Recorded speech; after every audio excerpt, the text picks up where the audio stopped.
line if you want. Might need that. We're just waiting for the last couple of people to come in and find their seats. We'll start in just a Oh, moment. I just thought, yeah. Oh, God. Sure.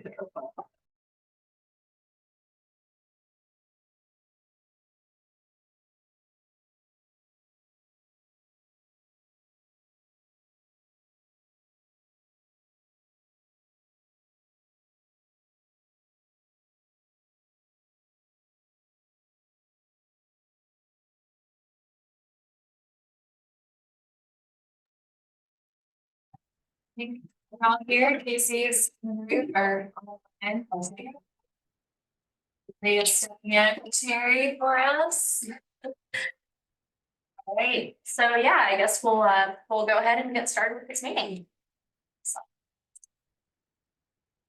All right, so we'll start off with roll call. I guess that's the roll call sheet right there. But all right, so please say present virtually or in person. I'll start with you, Adam, since you're closest. Adam Koval. Present person. All right, Casey Kula is en route. Discussed with me earlier.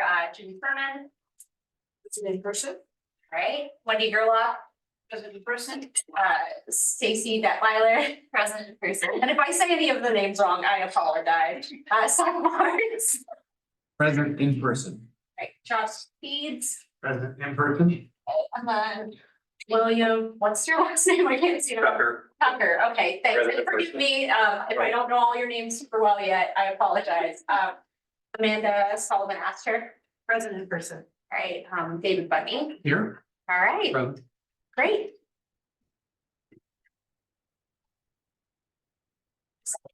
Perhaps anyone here who's acting in a capacity for. Okay, so we can go to the next. And yeah, if you're, Paul, Jason. oh yeah, I guess, Yeah. yeah, can I, roll call sheet, sorry, I should have round right before doing roll call. Make sure everybody got it. Robison, yeah. Yeah, Jason Robison. Okay, absent. Yeah, that's- Right. Is there anybody else? Yeah. All right. Okay, so just gonna go over the agenda real quick before we really get into it. Just in our roll call, I'll be giving some updates, some time for public comment, and then reviewing the executive summary. Then we'll be finalizing questions on the Eastern Oregon Steep Slope package. We will affirm the roads research questions posed by IRST. Discuss a process for determining new research questions, like for prioritizing, and then hopefully, if we have time, discuss the September field trip. It's like a color may have just joined us. Oh, Casey, Someone got a are color. you here? Yeah, I'm trying to change my name. Hello, everybody. Sorry I can't be there. I'll be there later I'll today. just add you to the roll call real quick. Is that a present virtually? Yeah, it's present virtually. Thank you. Thank you. Okay, yep. All right, so just a reminder, just some housekeeping rules. Our meetings are public and they are recorded, so they should be available online. Please turn on your camera as it helps with discussion if you are not present in person. And then please mute if you're not in person when not speaking. And avoid side conversations when we're in a room.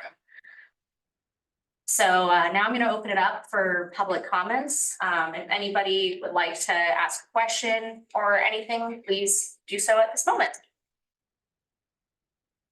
So co-chairs, I have a 4 o'clock at Marion County Board of Commissioners office, so I would leave about 4 till. My apologies.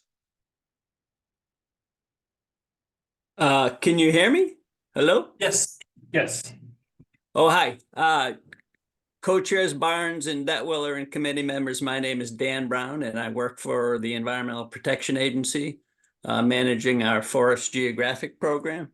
And I just wanted to say thank you for the opportunity to provide public comment and for the work you are doing.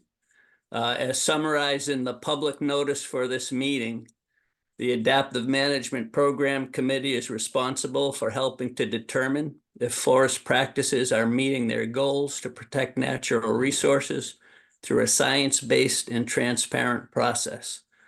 That's a mouthful, and I want to acknowledge the magnitude of that responsibility and the work you're doing. My comment today is on the process part of that description, the quote, science-based and transparent process. As the committee does its important work, I encourage you to spend time developing your transparent process. The committee is making decisions on 3 significant topics today. And while there's an opportunity for public comment, I don't think it's reasonable to expect meaningful public comment without that transparency. As of this morning, the AMPC website had only the 1-page agenda posted. The meeting materials related to the specifics of your decision-making were not available, and therefore I cannot offer any comments on those decisions except to agree that they are substantial decisions as stated on the agenda. I just wanted to offer that the protection of natural resources affects the lives of every Oregonian. And if you want to have meaningful public comment to inform your decision-making, I would just recommend that you make an extra effort to provide the substance of your decision-making so that Oregonians have an opportunity to review it and provide you with meaningful comments. And that's all I had. Thank you for considering this comment. And again, thank you for the work you are doing. Thank you.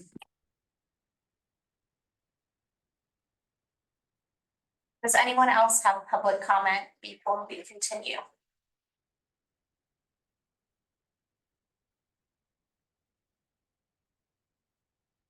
Okay, let's go to the next slide. Thank you. Didn't get to play around though. Thank you. Okay. So just approval of the executive summary from the previous meeting. If you all accept. I'm not sure how this works. Yeah, do we vote on? I don't believe it's a vote. I think it's just Okay, it's just, does anyone have any concerns? barring, any edits or. Additions. There's just a couple of typos, especially in the head of this, the whole date. Oh, thank you. Yeah, thank you.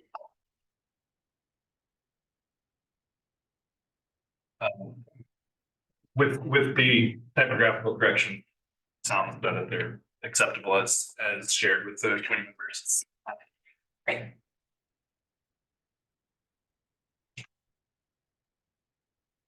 Okay, so I have some updates for you all. Just like to give a rundown of what's happened between the previous meeting and this one within AMC Eastern Steep Slope question package. I synthesized the feedback and then had a work group meeting with Seth Barnes and Case Kula to help, get that farther home before this meeting. And then also I synthesized the AMC feedback on the effectiveness monitoring strategy questions, which I know we're not going over today, but I just wanted to get that on your radar. And then some background on what's going on with the HCP development, where we are in terms of submittal. And I did get to look at a couple chapters of the draft they have that had to do with the adaptive management program. The draft minus chapter 5, which is the text analysis and level of take, will be submitted to the National Marine Fisheries Service and the U.S. Fish and Wildlife Service on July 1st. Chapter 5, they need a little bit more time to discuss, and it should be submitted in mid-July. So, also, something to keep on your radar, the post-disturbance harvesting rule making has been pushed to the September board meeting. It was removed by the board from the June agenda to allow for discussion between board members. And then just like in case you whoever wasn't aware, there are two board forestry members, Bob Van Dyke and Pete Curtis. That's what I have. Sorry.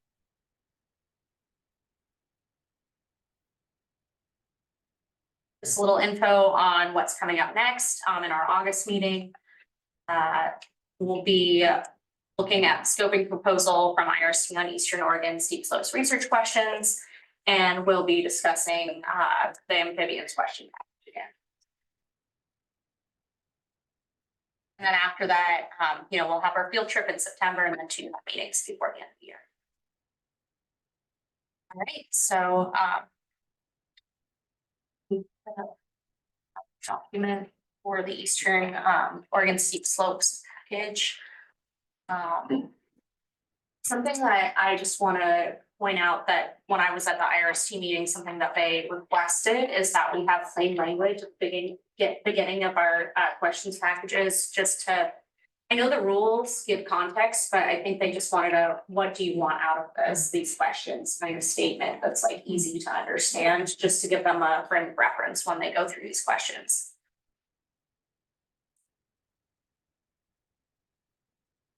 And I would just put it on. Might want to just put it on the memo edits. Makes it easier. Sure. Of course, hiding. Just before we dive into this Yes. more detailed conversation, I had put on, maybe it's fresh in your minds, it wasn't fresh in my mind. But the text from the private forestry board report that just sort of highlights the intention of this question.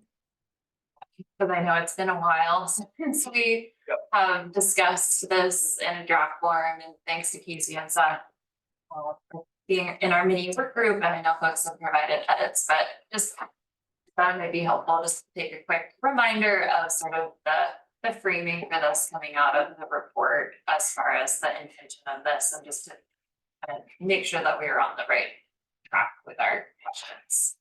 So, Thank you. yeah, it was helpful for me to review. So really just, primary focus on upslope initiated shallow slides. Seeing impact those in Eastern Oregon, really, so I can speak to this too, kind of this piece coming out of a lot of questions around how Eastern Oregon might be different than Western Oregon, sort of the role of AMC in defining those questions so we can better understand what the science says. So any overarching thoughts, questions, sort of the big picture zoom out, then we can dive back into the specifics. Wanted to have it fresh in our minds. Okay. Let's zoom in. Yeah, sorry. Oh, sorry. At some point, and I'm not sure if it'll be now or later, but if there's, for people who are in the room, if there's anything that can be done to flesh that out, I can, interject a couple of reasons why people might think that process would be different, but I don't know if there's any discussion of that or, just the two of you right there, maybe it's easier, but, I assume it has something to do with geology and precipitation, but is there more, I don't know. You got me. Okay. It's terrible. It says what it says, and so I think that. Okay, That's the okay. question. It's a good question. I think it's one that I have. I had to use a literature review, obviously. Yeah, just reflected again, the short window of time. Negotiations Yeah. happened, Right, this was one of those places, somebody had that little piece of, yeah, right, where to look at this more closely. in the spectrum of more certain, less certain plans, what we kind of knew. This was on the less certain side, and so determined to be a priority. I think more helpful, but I don't. No, that's okay. I think that's it. Yeah, we're all in the same boat, yeah.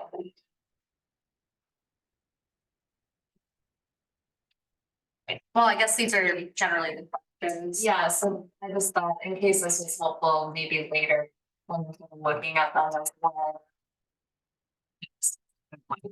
Again, just get a quick view of, because the question package itself there's a lot of detail in there too. It's sort of the heart of. Can you move the bar? Maybe. I think there's a way to grab onto it. There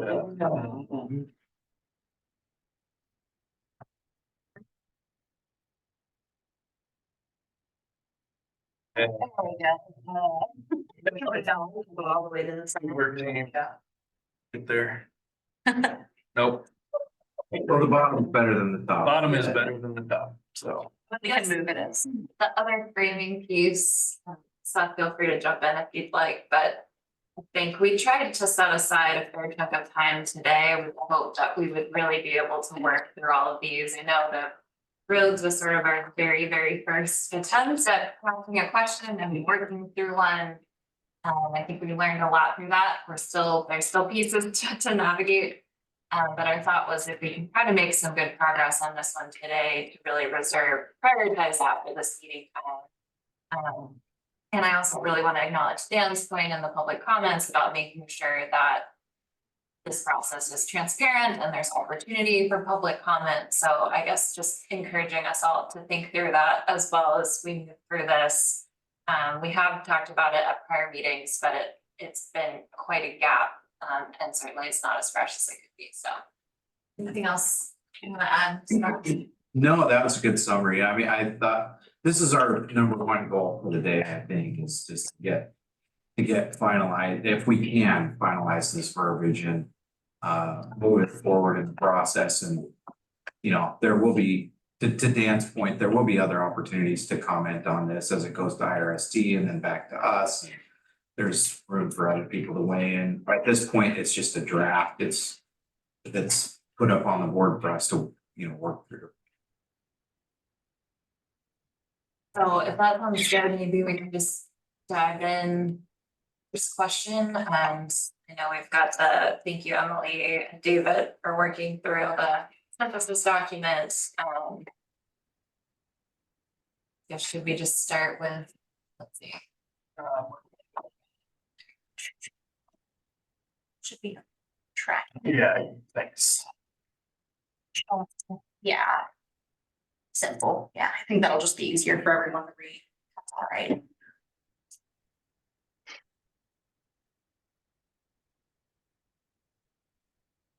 So I guess maybe just starting up the top here, and I would look to Seth and Casey, maybe since this is freshest for you all, in terms of sort of introductory language in the letter.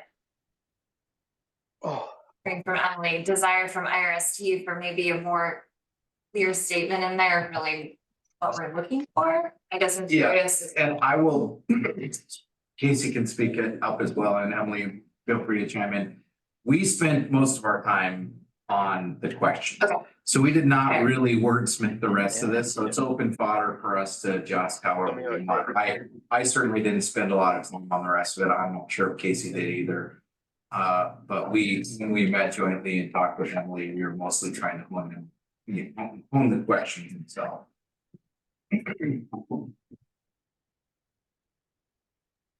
Yeah, agreed. Okay, No, we were alright. just focused on those Maybe- questions of science. No. Casey, go for it again. Oh, I was just saying, I was confirming that Seth and I just focused on those questions of the science, the question for them. Does it make sense to start with the questions then, since that's sort of, I know there's some edits in the letter, but maybe less. Cool.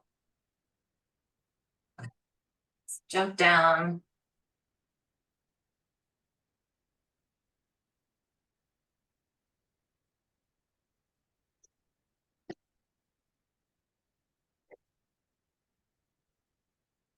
Question 1A.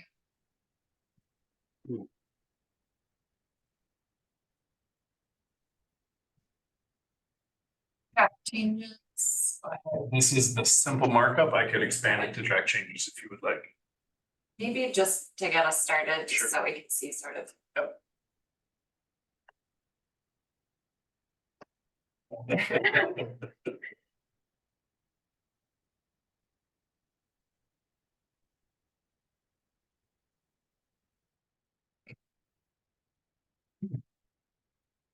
I'll just open it up, questions, comments.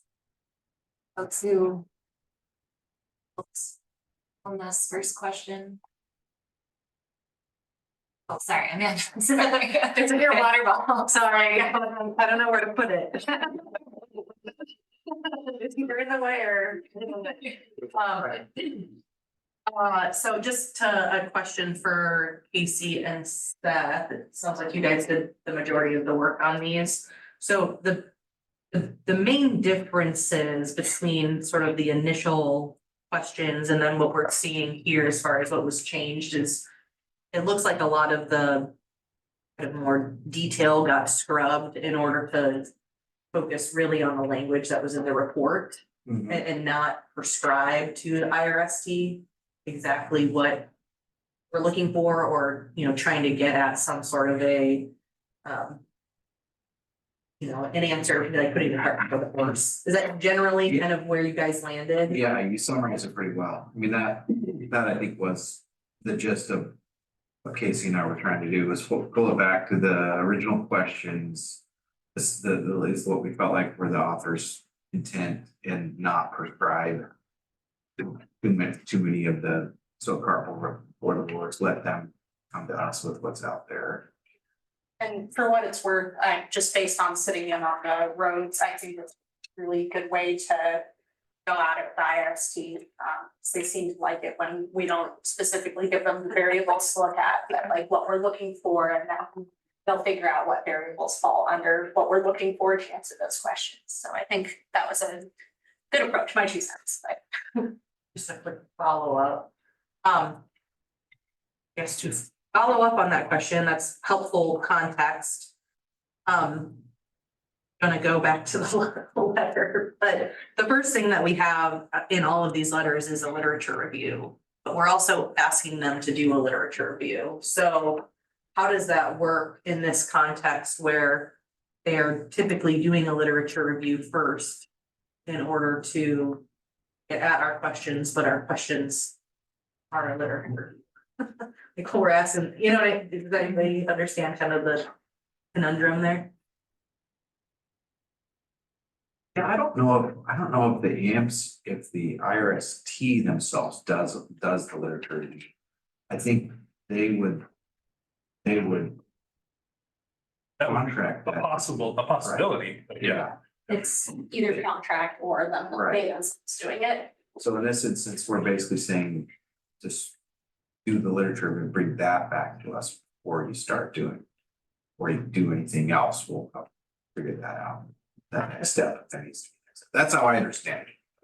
It's a good clarification, though. I see you had a similar comment, I think, Joe, or Emily, someone had a comment in there about that too, because it is confusing, you're saying. Proposal includes a lit review, and then question is to do a lit review. Yeah. Yeah, seems like we could probably be more clear in our ask. I don't remember if there's statutory, if like the literature review on the proposal is required. I'll look at that real quick, that might be a good. It's like the literature review is part of the scoping proposal. That's where this language right here is where that built-in literature review language is. The PFA report just says to do. Yeah. I think what we're asking for here is. What the literature review would look like exactly, and what we'd be asking for, whether it's an IRST doing the literature review or IRST creating a proposal for someone else to do the literature review. But my understanding is we're asking for Eastern Oregon steep slopes literature review. And then whatever information that has would tell us what we need to do as our next steps. Yeah. Where we go next. Yeah. So Wendy and Adams. Oh, sorry, I missed some. Yeah, if David answered my question. Yeah, my question, not being scientist, I find it unclear in here whether or not the literature review means you review what all the literature is and say what, like, we use the state of the literature term in here. Or if you simply answer a question through looking at existing research rather than doing new studies. So I find that unclear here. and probably the IRSP. They're better scientists than I am, but I think it will be helpful to be clear about that, because especially in question 1A, we say, what is the state of the literature? It's kind of unclear whether they're just evaluating what literature is out there or whether that they're assessing it for the potential for a substantive answer that give us, which I think what you were saying. Yeah, that could be reworded, you're right. I agree. Because I don't really know, we eventually want a substantive answer that's based on the literature out there, right? Isn't that what our goal is here, when they say do a literature review? But as part of the scoping, they would say what's available, they point to doing that substantive. Well, I don't know if that makes sense, but I was trying to talk through it because I think in terms of a common sense framing and this making that point clear would be helpful. Josh? So, thank you, Wendy. I see your point, and what would be helpful in my thought would be more of like a little bit more than just a literature review. I guess what I had in mind here was also a sort of a systematic evidence review type literature review that would tell you not only what literature exists, but how strong do we, the strength of the knowledge around that particular question, right? So I would love something to come back to say, we don't know much, but what we do know is informed by this one study. And it's had this, it was closely related, and here's what the conclusion. Or we know a lot. There are 10 studies in this, geo region that look at this exact, work. So it would be helpful, in my opinion, for this group to have some sense of not only what literature is out there, but how strongly can we rely on that literature? Like, is it? Yeah. Mm-hmm. So that was kind of what I had in mind in the state of the literature. It wasn't just what literature exists, but is it strong? Is it weak? Is it,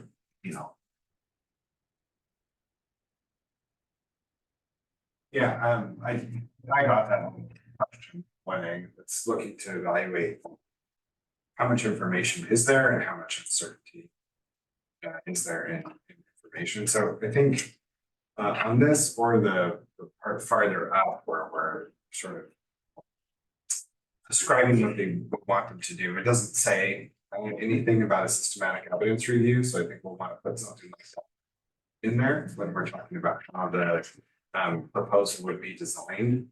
And I almost think question 1B should just be question 1. Question 2 stays question 2, and then 1A, maybe this rewording becomes question 3 and speaks a little more directly to how much literature is there that meets this need, and in some kind of way to rank or consider or quantify the uncertainty in the state of knowledge, right? Like, is this enough knowledge to move on, or are there specific, is there specific physical research that needs to be done to address it, right? To get to that, is there enough here to act, or is it time for this is what we start with, and we can, get new physical research questions out of it, but more physical research needs to be done. Any actions? So that would be my suggestion, would be one question. Alter it a little bit to get directly at what Seth's intent was, which I think is excellent. Which is, what's the uncertainty here, and is there enough information on 1B and 2 to act in some form of action, or make a decision in some form of action, or just more physical research? David? Yeah, in the spirit of your simplification of the questions and allowing the IRST to determine the appropriate scientific methods, systematic evidence review is a scientific method, and I think prescribing that to the IRST may not be appropriate. They may end up choosing that that's the best way to answer these questions, but that in of itself is a scientific decision as well. Sounds like, sorry, just real quick, everybody, we can, based on the descriptions I was hearing, and sort of hearing alignment around this need to evaluate the information that's there, get some assessment of the uncertainty. I think we should maybe just add a little bit without saying systematic evidence review, but still say the intention of understanding those two things. I was gonna say, I like your idea, that really makes sense to me, because it highlights what the questions are, and then a little bit clarifies the process for me. So that works. General, like thumbs up, thumbs down to Josh's suggestion of making 1B number 1, and then using 1A. The third question as sort of the broader assessment, I guess. I don't know that I articulated your change very well there. Yeah, no, okay, yeah, and I think we might want to work on the language on. To really make clear that when we think about how much uncertainty is there and questions. Additional physical research. Casey, any thoughts? I want to make sure I'm not missing you here.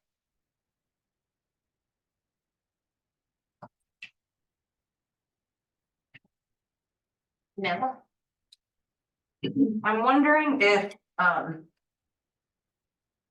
whatever we're calling it now, 1 and 2, previous 1B and 2, I guess, if we could more or less include 3 into those, because right now, both of those questions don't indicate that we want them answered based on current literature. And the literature that already exists. Yeah. They're just sort of these questions that could be viewed as, oh, are we doing new research on these? I And think we're it looking says for- that above. Well, if we take 1A out, then it doesn't. Yeah. I'm wondering if maybe it's more that we incorporate those and then we could still have 3, but 3 focuses more on, what are other features of shallow landslides that we have not considered. I'm trying to get at that additional piece in the report. Just to be like extra clear that state those questions. Yeah. I think see now that it's still safe literature, so that it's spoke to be corrected, but the opening sentence says to be answered via literature. These questions are, these are the cascade tended to be answered via literature. I think that's a really good point, Amanda. Like keep that in mind. I know we're sort of like moving the Yeah. pieces around a little bit, but like when we look at the whole thing, let's make sure that the attention comes through. And they saw Wendy, David, you all wait to get down. Well, just in case. Effectively, if the questions themselves are questions, research questions, the scoping literature review would provide some of the information around what is known versus what is unknown. It may not be to the level of detail that you have in your head, but that's effectively what the scoping. My understanding what the scoping is intending to do is to say, you have a question about these effects, and the scoping would say, well, we know this, but these are the unknowns, so this is what we would have to address with our proposed research. So I think it's clear, especially if it is stated explicitly here. I don't know if the individual questions really need to call for a literature review. That's just sort of the way that these questions are answered by process. Well, I think in general, that's correct, but in this particular instance where we are asking for a literature review specifically, I think it behooves us to be fairly clear here. And I going back again, kind of like a broken record, I think the real question is, what is the strength of the literature in these areas? So I think, to Wendy's point, let's just be clear about that. Don't lead them down a path of thinking we're asking here for something more. That next thing comes after that. So do we, that might be, oh, maybe Wendy. I just wanted a quick note, so I agree with that. I think one thing is we're partly asking for what we want in the report. So even though we don't want to be too prescriptive about our process, we want to be clear about what we want to hear back. The certainty, the evidence. My segue is great on that, because I was just gonna suggest that we add that to that second sentence. Say, or maybe a third sentence that says, Josh stated it really well, and now I can't remember the language he used, but something about, in addition to an overview of the literature that are available, interested to know the, you know, how robust those conclusions are and where. Yeah. All I was gonna say is basically that, that just comes down to, making sure we have those clear questions, like IRC asked for us, and I think this is helping a lot, having it at the start, and adding that sentence, that's kind of the same thing.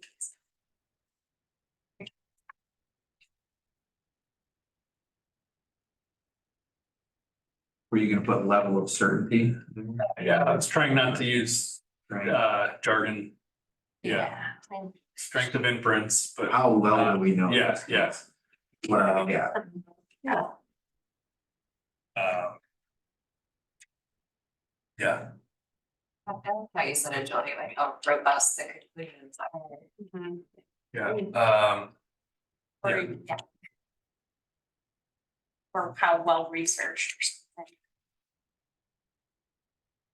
In the conclusions, yeah. so I'm gonna dictate this, because the way I would write it, I don't think would be appropriate, so. Julie did a really good job.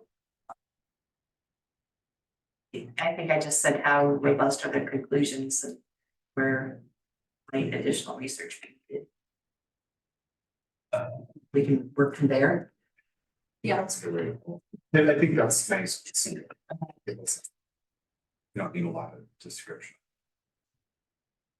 I think it's like, you've provided an assessment, I was like, yeah.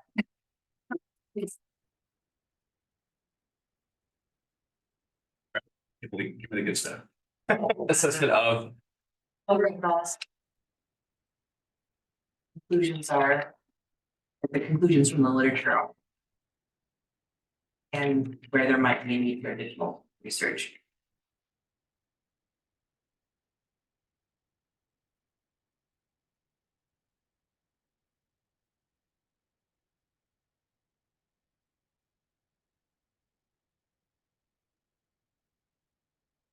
yeah, I think you can probably get rid of the column too. Yep.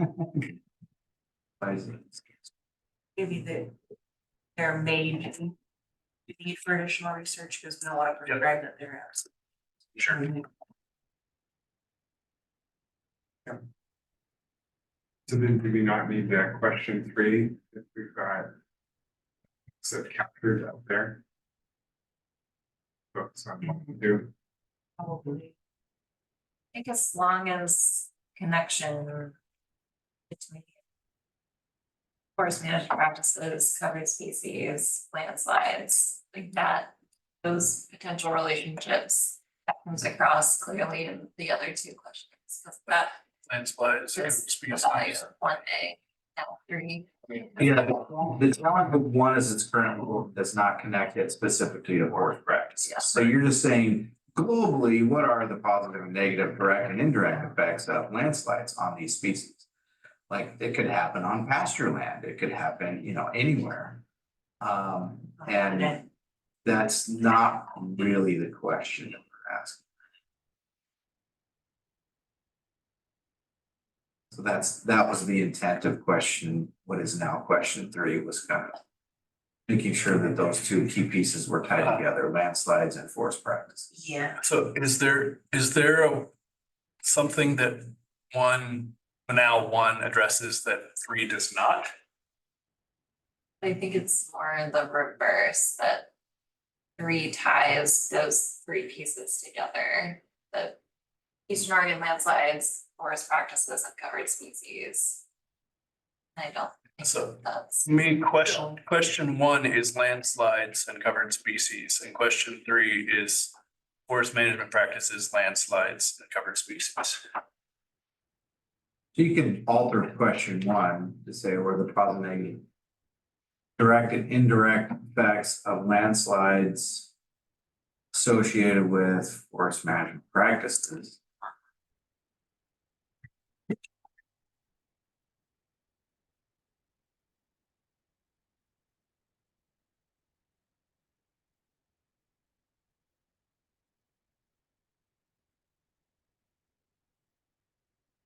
But at the other hand, that's a different question, because you're not, at that point, you're not asking, so the question really is, and this is where number 3 came in, I apologize for not putting my card. Just trying to explain the thought behind, I think, what Casey and I were trying to do here with question 1. The overarching question is really, what do we know about the influence of forest management on landslides? And then what are the effects of that on covered species, right? And so, but the way you have it right now in question 1, what is now question 1. I would argue that question 3 is the question, and then Yeah. question 1 is superfluous. Yeah, the question, what is now question 1, the only different, the thing we were trying to get at there is we really wanted to tease out negative and positive. So they would show us, what the literature says about both. But question, what is now 3, was kind of our shot at trying to hit the bullseye with the biggest question. And now I'll stop. Yeah, I'd probably get rid of this. Yeah, I'm just going back to the PFA report language, and it seems like you could easily just utilize the language from report rather than trying to completely rearrange and wordsmith it separately. Because the primary question is, what are the impacts that hill slope processes have on the covered species in Eastern Oregon? And then secondary to that, or it says primary focus, but the second question or sub question under that is, how does timber harvest or does timber harvesting impact upslope initiated shallow rapid slides in Eastern Oregon environments? If so, how? So it's kind of starting out, what are the natural conditions, how that impact covered species? Then if you add forest management practices into that, how does that maybe either dampen or accelerate, or what's that? Yeah, because, and then the third question is, does changed forest prep it's around the other hill slope processes, right? So other than upslope initiated shallow rapid slides.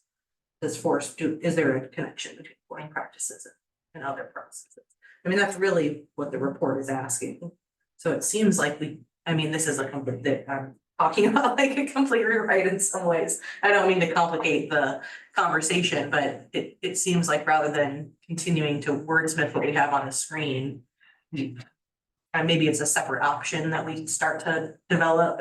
I don't know, I'm just putting it out there. Maybe that's what you started with, Seth and Casey and.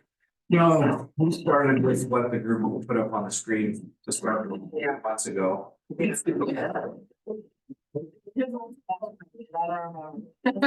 Sorry. Julie, Josh, and then David. Oh, wasn't telling me. 36. I'll wait. I was just gonna say, if my memory serves correctly, part of the discussion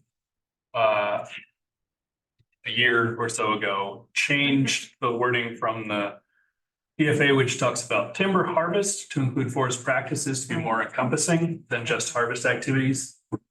So that was one distinction I recalled. Whether or not we still feel that way is an open question, but just for memory's sake. So on question 1, then,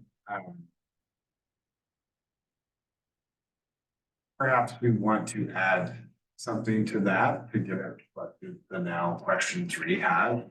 So current wording is fine. I think we could add another clause to it, after in the draft HCP, and how our landslide processes, affected or altered by forest management activities. Getting at what are landslides doing ecologically? And then how is what landslides doing being altered, if at all, by forest management? So it gets at both, what are these doing ecologically generally, and how is that ecological function changed by forest management? Right, that's what we need to know. Just had an ESL process. And then there's just that, yes, You were trying to. Yeah, I think so. I am not a geologist by any stretch of the imagination. And I just am not sure the report talks about hill slope processes and you changed that to landslide processes. I don't know if that is equivalent. Covers the same earth, so to speak. I'm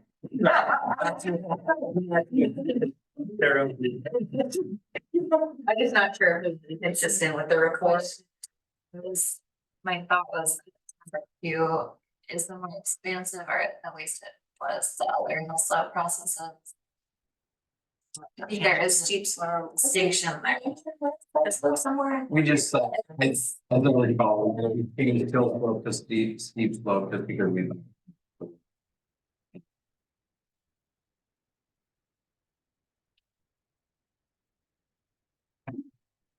Yikes. It seems to make sense to maybe use some more expansive terms whenever we decide that is. But also, I'm not sure if that, is that capturing what we wanted to capture in this landslide processes? Affected by forest. I was getting more confused. Not geologists, yeah. Well, Someone I'm in the- not a geologist either, but I've built roads. And it hasn't always been because of steep slope, it's been because of moisture. It's been because of the actual geology. And then, so I like the word hill slope versus steep slope, because as you adjust your cut in the bank and you make that work, you find, at least when I find, I don't have the research to know, I find things that cause me to change how I manage. And so I think hill slope is better than steep slope, because it is around slides, it is around the delivery of things in the environment, changing for the environment that were not intentional after we made that road. Maybe we include hill slope and some very clear plain language that just states our intent and what we're trying to understand, and then IRST can correct us. Their geology expertise that we maybe didn't quite. It will correct this. It's like somebody's trying to get. Sorry. Oh, I'm sorry.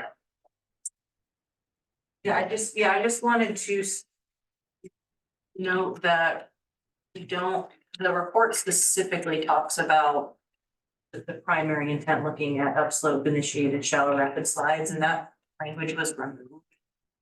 Feels pretty important to include that specificity of what was in the report. I have to imagine there was a reason that was identified, and from what I know, I wasn't sitting in those rooms, but this eastern slide was really focused on the fact that we don't have the slope retention areas and this designated debris flow traversal areas on the east side. So it's not necessarily related to road building. It's not necessarily related to those other things.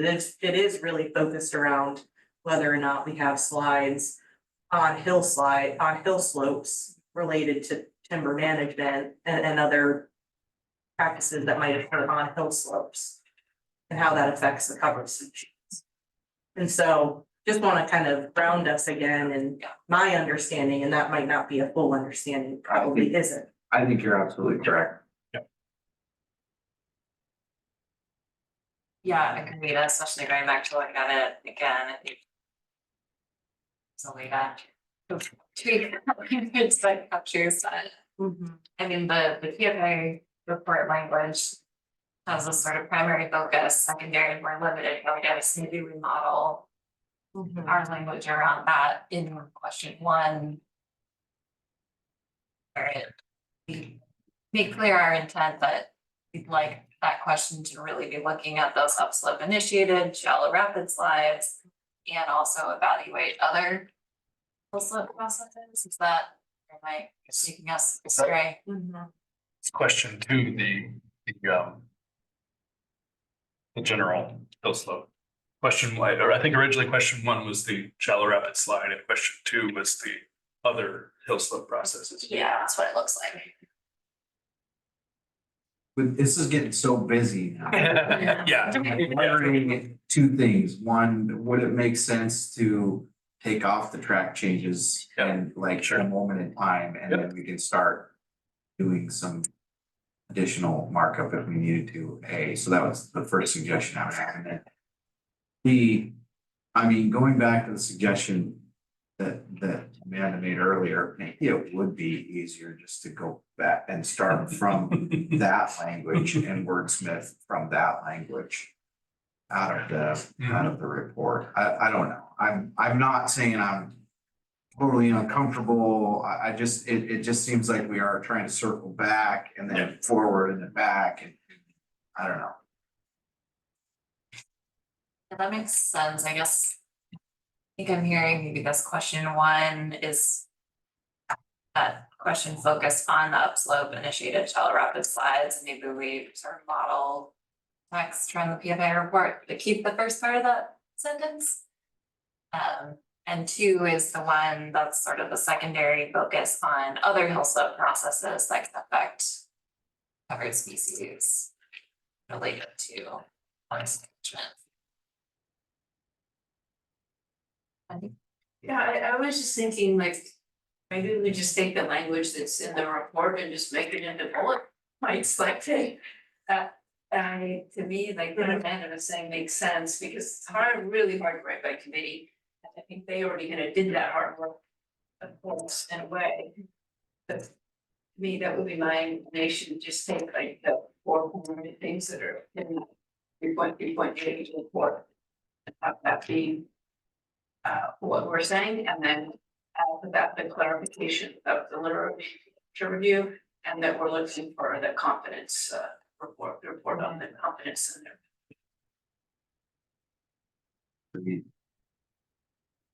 Casey, any thoughts online? So I'll make sure I'm not missing you.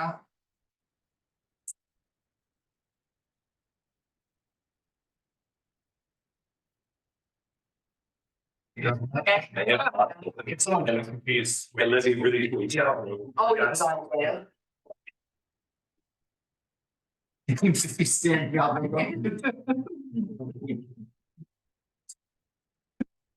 So I'm not hearing anyone opposed to sort of taking us a big step back in a way, but with more clarity to the private project report language. I think this general structure probably still works.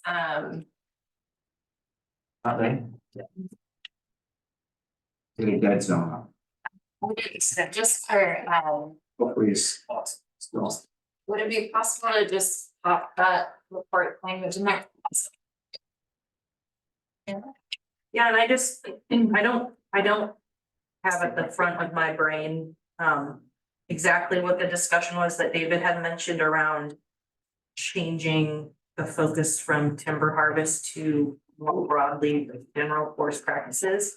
But I'm not necessarily okay with that, because this part is within the chapter of the PFA report talking about timber harvest on steep slopes, and I don't think the objective here is for us to potentially find ways to change other parts of rule under the Forest Practice Act. I think it is really specific to timber harvest, and the more things we add and the larger scope we create, one, I'm very aware of where the ARB is and the potential GRB for this department, and I'm frankly worried about our ability to get things done, and the more specific we can be, I think, we're not quite there yet on our research agenda. But I'm just, that's in the back of my mind. And I really, based on the language in the report, I don't think that it's the intent to look at all forest practices. I think that language of forest practices is in there in a very specific meaning of forest practices related to timber harvest.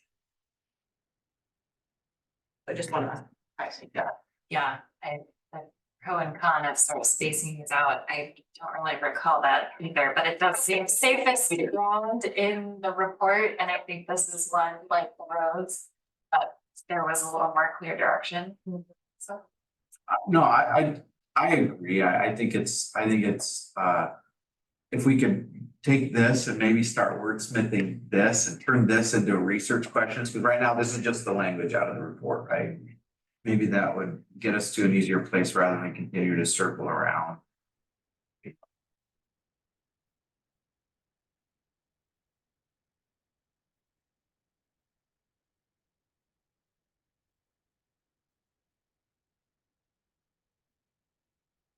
So this would start, if I'm looking at this correct, PFA-EOR steep slopes language. So basically, from the primary focus right there Right. on, that is where the new language would be, right? So couldn't you just say what does the literature tell us about like that?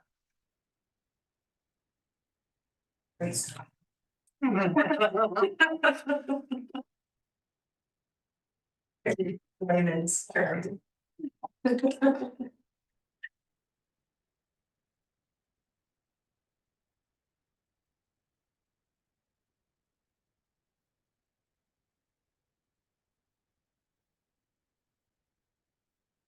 I'll just say, I like the language that Seth used actually better than the state of literature. Sorry, What yes, does the literature say? sounds good. Yeah, yeah, about upslope. Yep.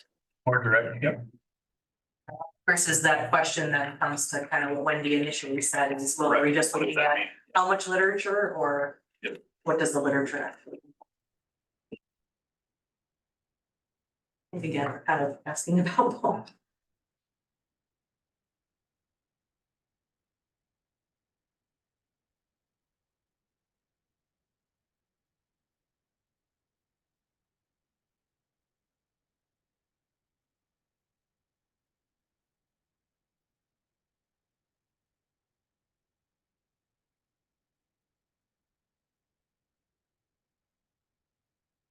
It's a weird way that they worded that even, that likely affect other health.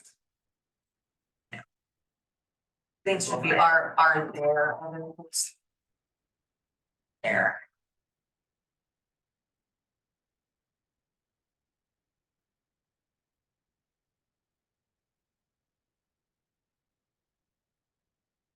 I think you need to put covered species within the draft ACP Yep. or proposed covered species.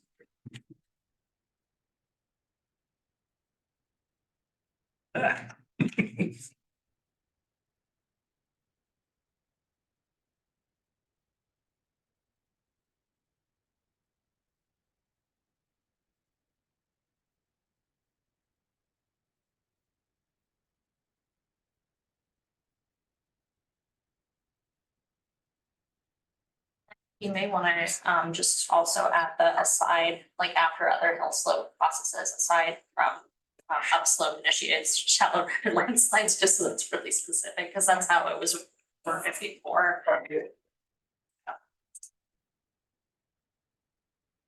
Yeah.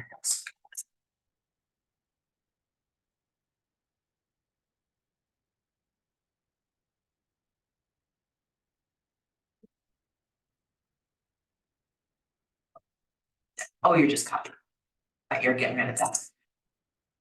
No, I appreciate the attention. Yeah. So as it was originally written, the covered species took place, it kind of came in this third piece, but we can potentially kind of condense it into just these two. Is that?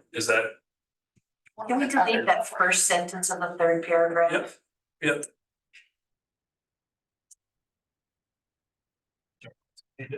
Just put other in front of this, so. Yeah, it does kind of say the same thing over again, right? I mean, that could be something that third part could be something that we use to tell them what's needed. You know, Or into the- like they. Yeah. Yeah, like this is what we're trying to get at, yeah. Yeah, so we could still incorporate that, just Mhm. as a framing reference. There is one other part that's in the original report that we've discussed as well that says, you know, the results of this literature review.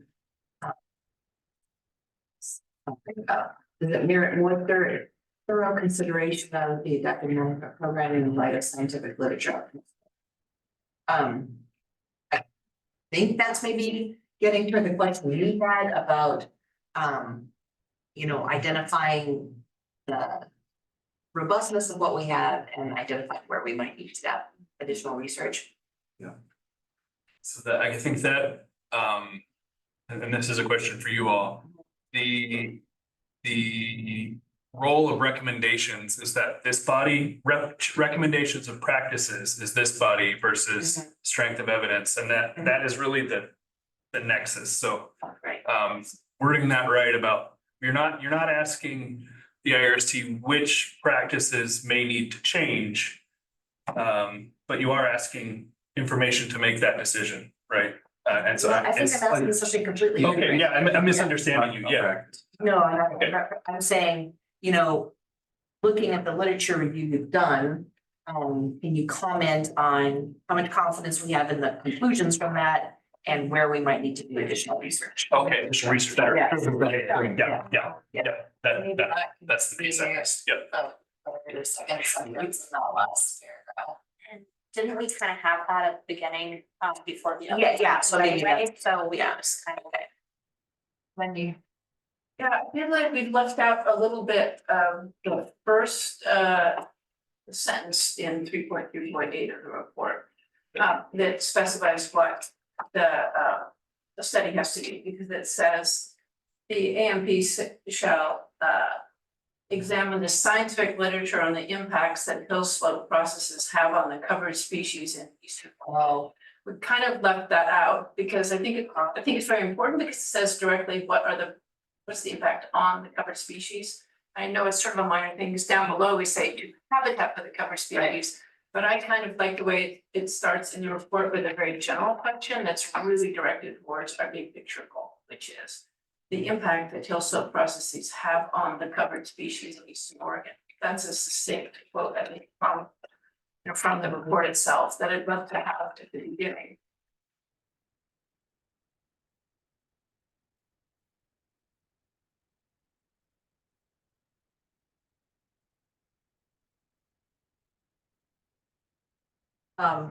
David, you keep typing, but I'm wondering if maybe to get at that last statement that we have there, that's out of the report. Instead of, I don't know that it says it's prescribes this in the rule anywhere, but instead of saying, you know, question 1, question 2, can we just say primary focus, secondary focus? That's what it outlines in the actual report. To be clear with them that there really is a priority here, rather than simply numbering, which doesn't indicate necessarily that there is a priority. And then we can kind of delete that third, or that last piece there, which says that. So just to make sure I'm following what you're suggesting, is it the first two? Would be, or is it just that very first question that would be the primary question? Well, I think that very first question is sort of that like overarching question, and then the question about upslope initiated shallow rapid slides is the primary focus. And then the other hill slope I think processes. you can leave that, maybe just as a heading, say primary focus. Yeah, with like an underline. Yeah. Well, Yeah, below Below that, yeah. so next what? I was just saying. Am I married? Well, no. I'm sorry, as a sub. Yeah, so this first one is the framing question, and then there's those two are primary and secondary focuses under the framing question. So, right where you just write, Gotcha. but. Or write down what? Right. Yes. It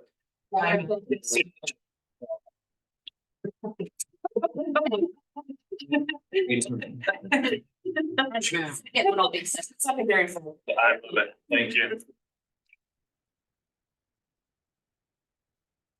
Yeah. I think that first question should say processes have on habitat for the covered species. How about species and their habitats? Yes. Yeah, I think. I mean, Because I think that I agree that we're probably, it's very difficult to detect the species, right? It's gonna be mediated by some. But somebody else had mentioned earlier, and I agree that it's here, that the way it's worded in the plan is the species, so I feel like we need to capture that somewhere. I don't know. What do you think? I mean, there's Pieces, right? Sure. It's like where they're. Yeah, true. That's pretty direct, so you're gonna make it. But what we're saying is when direct and indirect. Yeah, I guess. Legacy, Yeah. I'm looking so focused this way. The one caution I would have there is. Habitat is not relevant if there aren't species there. So if we include habitat.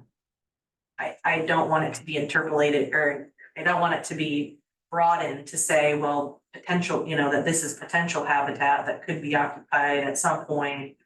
And then there's negative ramifications for people that work in the woods from that. So I would rather be consistent with the language here, which is focused on impacts to the species more directly.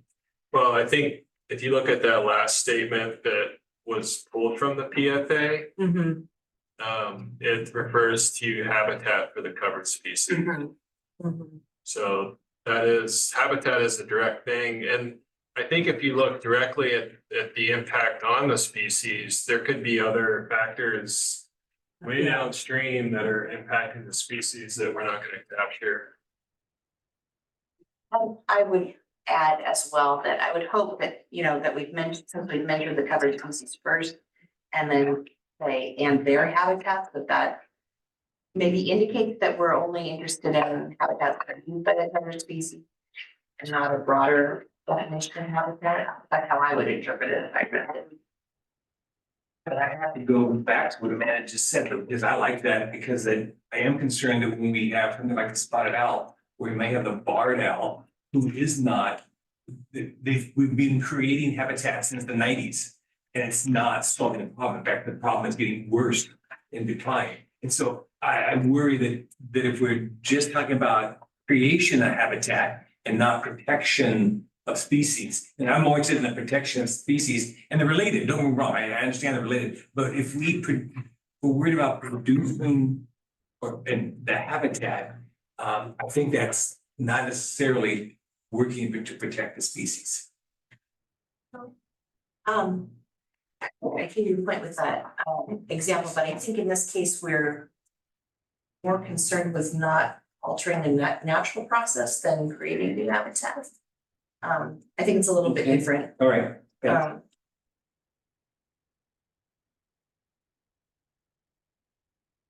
So I guess maybe just taking a pause and taking a second to read through this again. With that framing question at the top. Can you write framing question next to that, just so that. And I'm like, are they gonna do something different every time? It's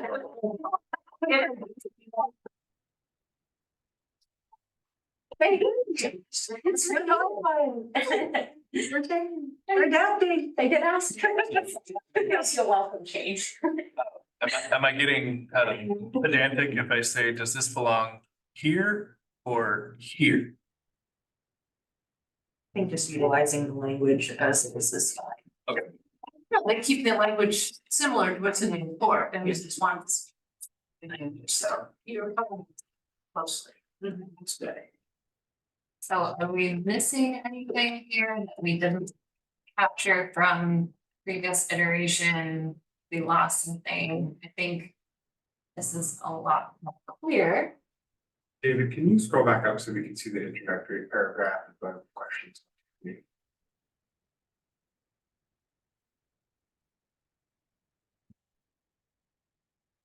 Yeah, so we still have the assessment robustness and where it's the additional. So I think that intro paragraph with the new questions marked added in the PFA report is, I like how it's. Me too. So would we add our framing question to that initial paragraph? Framing question below? Specify that it's Or not would it one that replace- needs a review, or. I think that's I'm wondering if the Earth is going to know what to do with this. Are they providing a formal answer to this question? Or are they only providing a formal answer to these questions, formal response? My understanding. Yeah. We can see it's actually an excellent, that's actually an excellent answer, because what that first question does, is it keeps literature in play. If it just talks about hill slope processes, but does not cover timber harvest. They're just, how do these processes operate? What effect do they have on covered species and their habitat? We might have that in unmanaged or less managed environments, or where timber harvest isn't, I think, a specific factor being considered in research. So that framing question keeps that process stuff in play, and then the primary and secondary focus gets us to how are human timber management activities altering those processes, and what's the effect of that alteration. So I think it's good that way. It'll be 1, 2, 3. So the track changes, they're still Yeah. here. And I'd be happy with that in your paragraph. Questions. So Wendy and then Having someone who embraced the issue, I actually realize now that I think about it, I don't like the framing word just because it's a good question. I suppose to just take this into account. I would say overall question is something that. Because I think it's the question we are in fact asking, the most important one, and the one that goes overarching, is that the overarching question, overarching. I forgot. We've gone on.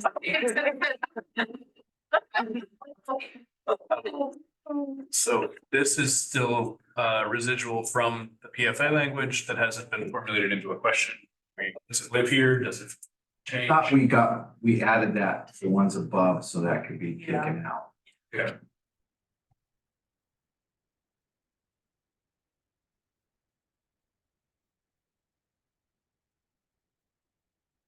You would have to secondary focus.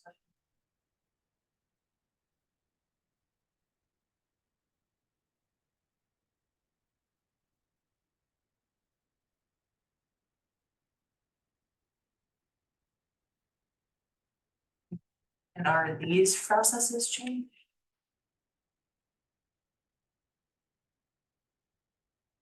That's piece just kind of.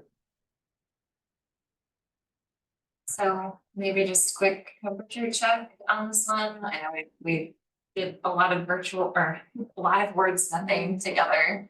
So folks haven't had a chance to fully read and process, but is this thumbs up, thumbs down, generally looking good? Okay. Seeing a lot of thumbs up. So question sections feeling pretty solid. There's also quite a bit of introductory text. Do we want to, now that I think we're feeling more solid with the questions, go back to the intro and sort of make sure that that sets the stage for the questions we are actually asking? And so there's some stuff I. Can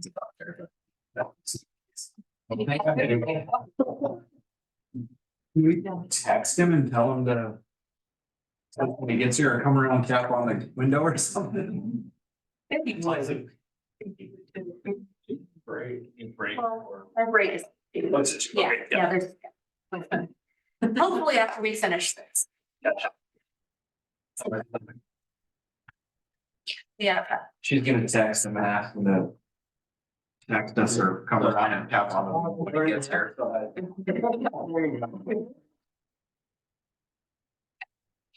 Yeah, I got the ambitions, physical ambitions to get me. How many others that have been attending more of the IRST than I've been able to? Is this sort of like intro letter useful? Maybe that's a better question for them. Like, is there a way to streamline this to be really clear to the point about like language? And when I read it again, I feel like things get a little lost in the intro. I agree, totally agree with them. We could simplify this and really focus them on the questions. Yeah. Right, And not spend as much time on the. light grid, does it like? Or we spend a lot of time kind of line by line. And I can't recall exactly what has to be in this. Especially if there's stuff in rule that's being recited there that says, remember, go here. I mean, they have those statutes and rules themselves. I don't think you need to do that. I think it's still good to harken back to the rules just a little bit, just to, just cross our T's, dot our I's, because I mean, I did notice in some of the questions they were asking people, I'd be like, oh, but that's a rule, like have to circle back, at the first meeting, so I think actually having reference to the rules might be beneficial for them, because they are not like perfectly versed in it, they might not even know exactly where to go. I'm not saying they aren't very knowledgeable and good at this, but I mean, there's a lot of language to look at. So these are formal communications, us and the HERS that the public can interact with, and I think the context is not without value. It might be necessary to have that kind of info. I mean, we could probably streamline it though. Yes, that, sure. And as somebody who isn't so familiar with the rules, I am often grateful when I don't have to go search down a different document and search through it to find the relevant language. But I was actually serious about maybe making the things that you can skim or, only go to if you're looking for more detail, less prominent. So that the really relevant parts. Yeah, so maybe a lot of this stuff could be put in an appendix. I mean, you just have a really quick introductory sentence or two that says, here's the questions as adopted by the AMC. Boom, there's the questions, and then you could say, see appendix A for additional context.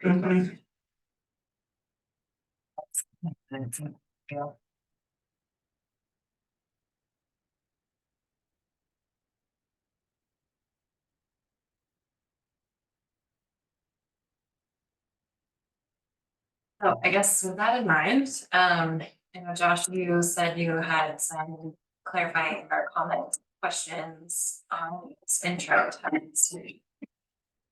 Not the purpose of the document. It's fine. This piece. It's this not incorrect changes, so the sentence that chopped out. Which I think is appropriate is not there.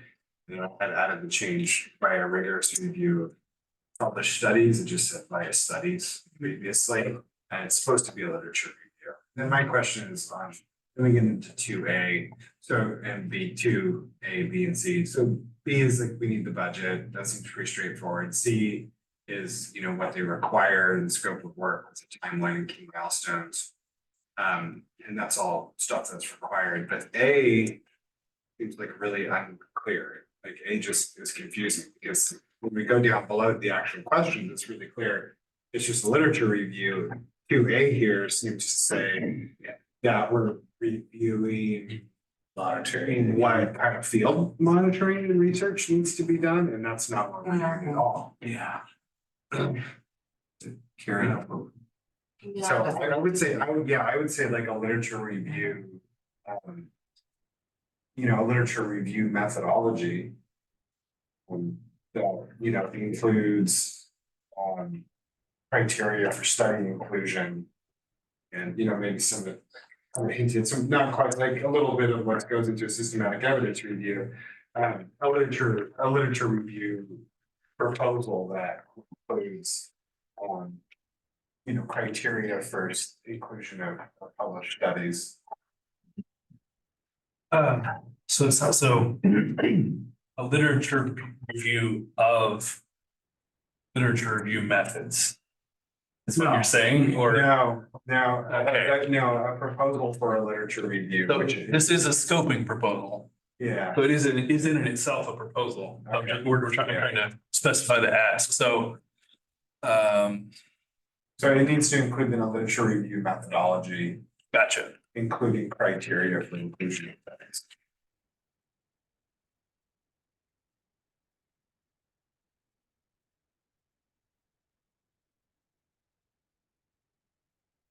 And to the finalized research question.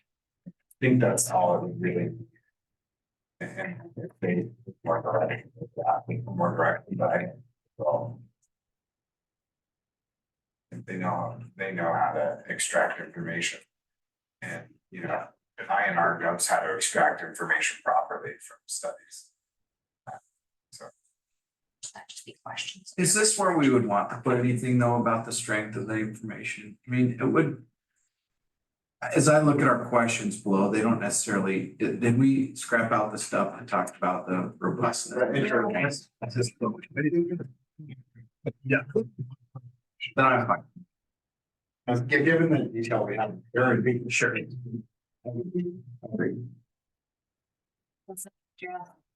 Thank you, Wendy. I was gonna make sure this addresses the question, a couple folks raised, to go for it.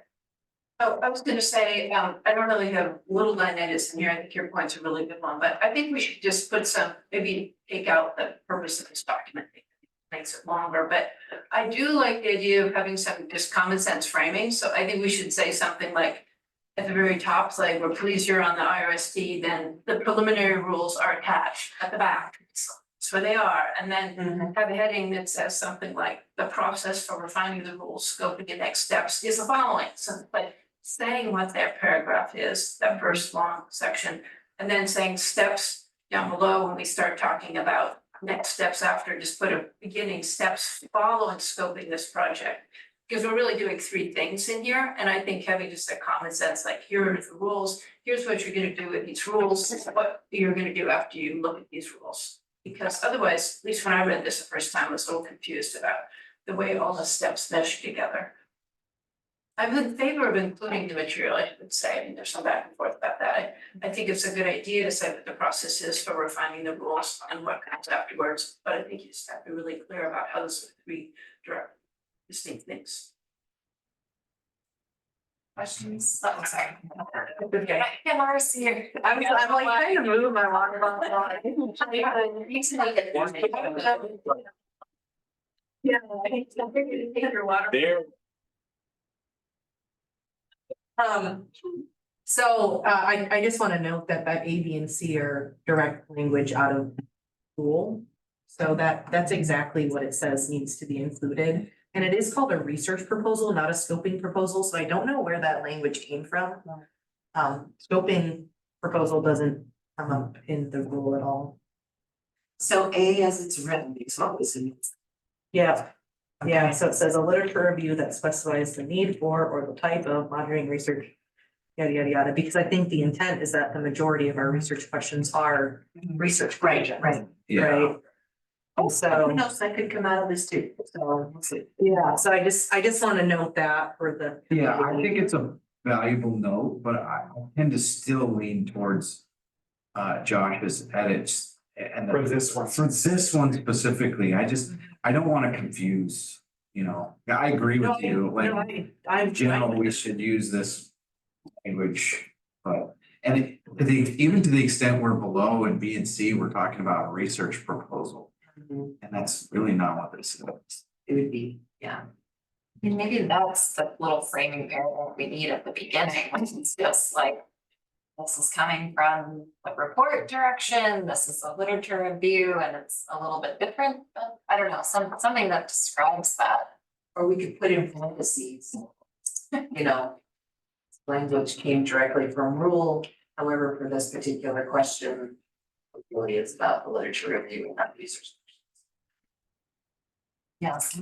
Yeah, I mean, the authors, when they were thinking about this part of it, right, the A, B, and C, they were thinking about the questions that will come, that this body will serve as and so forth.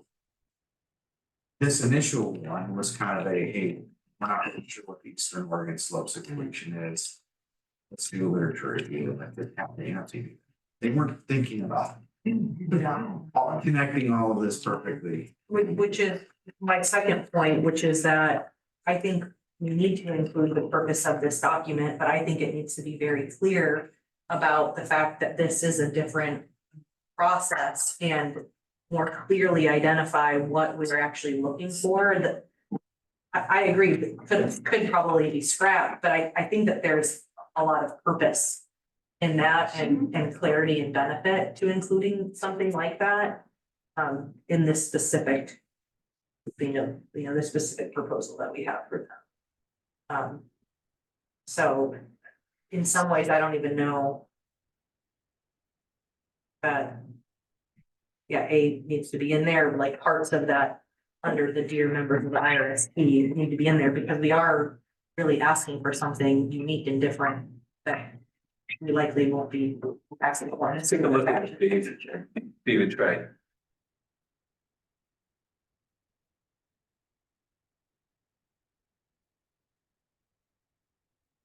Yeah, I just don't know why you even say that it included. Like, this is irrelevant information, but we're still gonna include it anyways. So I wonder, maybe to someone's your point about putting the rule language in an appendix, like maybe that's where this section lives, and in the actual letter, we explain that this is scoping proposal, or whatever the term is we want to use. Question is asking for a literature review. We acknowledge that in a, different type of research question, that would be the first step. This is where we're going for this. This is the final product. I have no idea. I'm not saying it very well, but It's not necessarily the final product, it's the next beginning of development of the next product. Yeah, sure, right, yeah. I kind of wonder. Yeah. What's the utility? I almost think scrubbing that part of it, the rule still exists, right? They can go back to that and they'll have to struggle with that going, this doesn't fit what we're doing here. So I think we could put that up front in the letter and just say, we acknowledge that this is a literature review and not a research proposal necessarily. And in following with the author's report and, I don't know, you could put something like some language there. But I don't think putting the rest of that is necessarily helpful, even in an appendix, frankly. It still exists in rule. I think if you put it in an appendix, it's still confusing. Yeah, whether it's, I agree that it doesn't need to be in this intro, although I don't care, to be honest, but I think regardless of whether it's there or in an appendix or in the other document, we might save them from a little bit of the discussion we're having here at the table if we explicitly say, we recognize that it's not the same as what's and this is why we actually want you to do. sorry, I'm like, just gonna jump to a process. Okay, and then I mean, William Tethers, sorry, go with you. It's okay. I was just gonna strike that we are pleased to have you agree to participate in the IRST. That, maybe you already said that. Right. You say it every time. Yeah.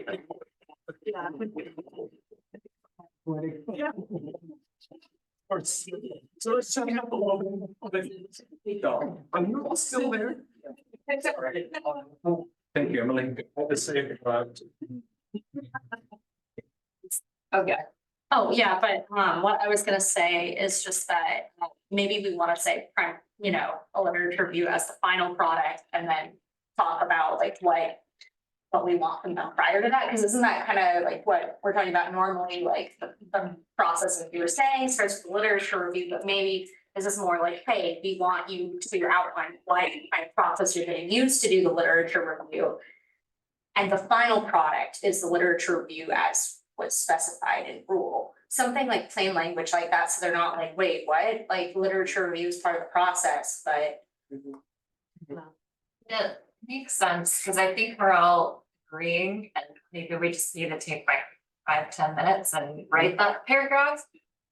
Would it make sense to take a quick break, and David, you and I, or we can just quickly throw something together to that point and then have something to look at? I think we're all saying the same thing, we just need to get it written, maybe just 5 minutes of quiet would help.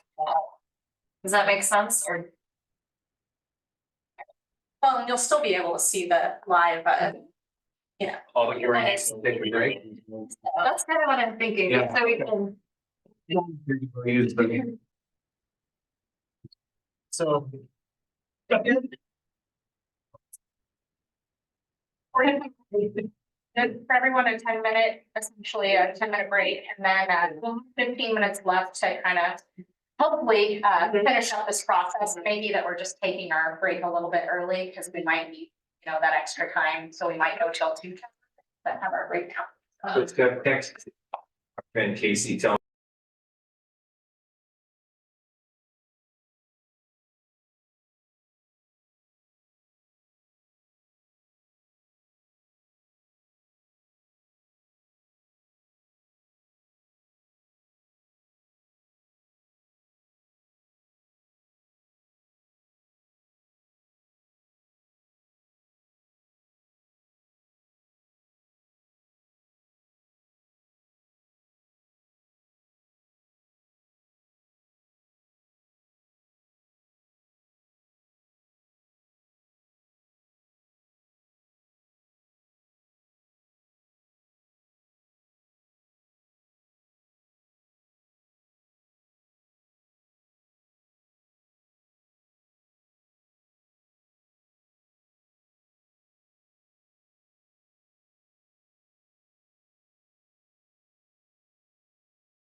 Oh, yeah.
They've write some things which is very difficult, but maybe shows. It's direction.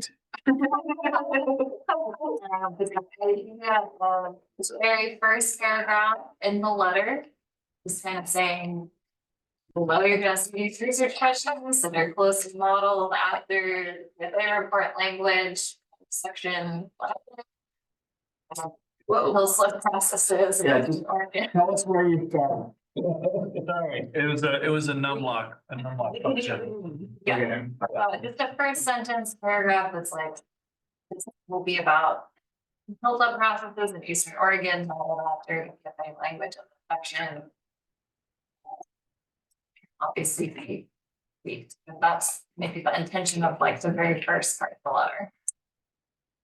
Then going into a process summary, and my suggestion would be to include the rule. Oh, Sorry, just real quick, the specific research question package should probably go right at next after the period, like draft HCP period, because when it's process summary, it should probably start with what they're gonna be doing. That's fine. Yep, no, that works. Yeah, but maybe there needs to be another line there that Yeah. says that the literature review is the first thing they would do. Well, first they'll refine the preliminary research. Well, but- okay. So the first part is, hey, this is what we're gonna do, this is the topic, and then the second is a summary of the process. And my suggestion would be include copy of the rules section at the end. And just summarize it here, and the first step is refining, we're asking the IRSD, step one, to refine these research questions into final questions. And then the step two that they do is developing scoping proposal, although as someone pointed out in the rules, it does say research proposal, which is a little bit confusing.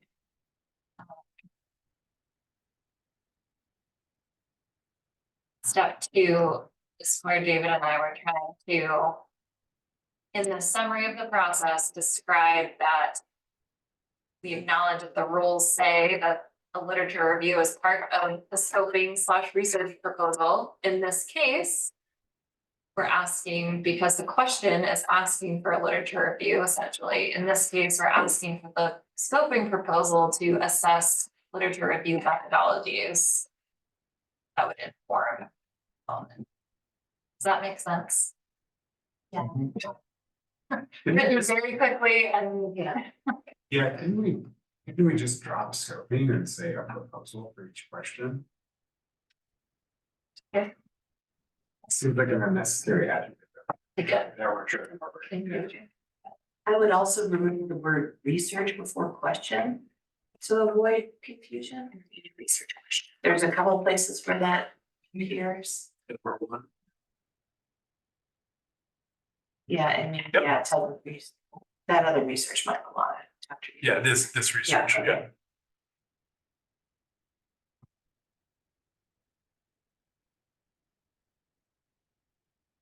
It's like, it's not different than that. Might just be a, Illusion. yeah. Or it might be the case. Yep, Nope. yep, no, somehow it is not. I like to change fonts throughout a document. You know, people on their toes. Really ups the confidence, you know. Kidnap somebody and they. Oh, yeah. I was like, really different. Julie, you- Paragraph, it was bizarre. You're our attention to detail person. Okay, do we want to further describe the process beyond the scoping? Like, I think there's, just going back to the original letter, there's that number 3 in the process, which is that within 45 days of receiving, I think you get to copy and paste that because.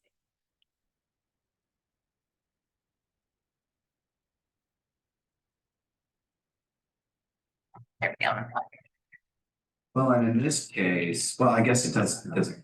Well, no, I'm just saying, I think that, if I remember right, we're gonna. It's, the 45 days need to start at a certain time to give them ample time to look. That's probably fine, because our vote today is gonna, for that, I think. Yeah, I put that in the draft. Yeah, so it'll give them time for 2 meetings to look this over, if we give it to them in days. So in that sense, we're not gonna give this to them. No, maybe a lot, yeah. Weeks, that way they can have 2 meetings. Yes. Really, do we have a legacy? Okay. I think I still find that a little bit confusing that two where it says, still, let's see, that I think what you're saying generally is that generally the full description of scoping proposals includes literature review. And then you said this case, that may be an assessment. Don't you want to say something more like, despite the rule, this case, your end product is a literature review, so something like that? But their scoping may still include a literature review of appropriate literature review methods. I still find it a little puzzling. And I completely agree, and I'm open to better ways of conveying that information. Or like you said, focusing on more of the product than the process, but the rule language is clear about the process, including a literature review. Okay. Yeah, I do wanna clarify that there are these pieces outlined in rule for the research proposal or proposals that, you know, it includes the literature review, which we recognize as a unique piece of this, but it also includes the budget, the Yep. timeline, the Yep. deliverable. And so I feel like by eliminating the specific language around research proposal and just saying proposal, it takes it away from the actual intent as outlined in rule. And I would rather say research proposal and then put a footnote there for the specifics identified that are necessary in the research proposal. They are. And then that we clarify that. And I agree with Wendy that the final outcome is the literature review, that we're not looking for a preemptive literature review. I mean, maybe that's the sentence we need. I think it's just like trying to wordsmith in a few minutes. Yeah. That it's No, not, I think it's supposed to be develop research proposals for each question, Yeah, not research questions. Oh, I see, as opposed to scoping. well, yeah, I mean, it shouldn't say scoping, it should Yeah. say research proposals, but Gotcha. I think just saying questions below is fine, Gotcha. because we recognize that research questions are somewhat different than what we provided here. I mean, maybe not. But again, and then just doing the footnote on, you know, that very specific rule, OAR 62960302004, CNC, which was in the original. So, again, just to highlight what Julie has been Sorry. saying around, you know, making sure that we're tying in specific citation to what we're asking, so it's very easy for them to follow and track and find. So I do find that useful too, and a footnote is pretty inconspicuous, I agree.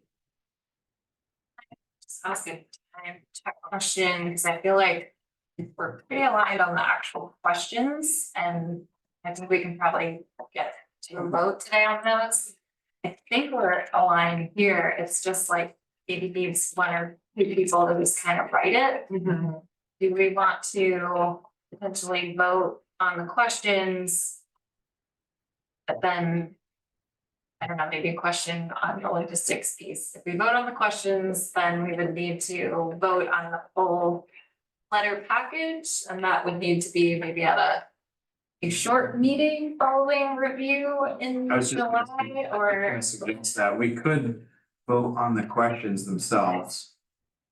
Get some sort of small group to get together to refine the rest of this and then meet at like an hour virtual meeting. Just to give a final approval of the rest of it. what do folks think? Sometimes the wordsmithing as a group, it's a lot. Wendy? Yeah, it's really hard to write by committee. I love the idea of just voting on the rules, and I was thinking maybe just staff and chairs could finalize the introductory part, because really there'll probably be some back and forth with IRST anyway, if something's unclear, then it's unclear, and then you can answer the question. That strikes me as an effective way to go about it. So I don't even know if we need a subgroup to do it. Mine is really similar. I'm not only willing to vote on questions, but that I would trust somebody to make this clear to convey what we seem to be in agreement. So just to be clear, that would still require a short meeting, probably in July. For us to get together and look at it all together and vote on full. Is that? I don't have any meetings on I don't either. You were saying that you feel the whole group has to vote on the letter we sent? I just clarified that, okay, so yes, we would need to vote on the questions and then we would need to, if we're separating them, we would need to vote on the full write-up. Does that make sense? Yeah. So trying to move the ball forward and not get us hung up too much on writing or other ideas. I was wondering if we could just do it via email, like when you say, yes, I approve. No. No. It's Okay. public meetings. Yeah. Oh, right, okay, The final version. Alright. okay, Yes, we'll be away the 6th to 12th. What's our timeline as far as RSD? I guess when would yeah, you, when you, how long do we have? Let me look at their schedule.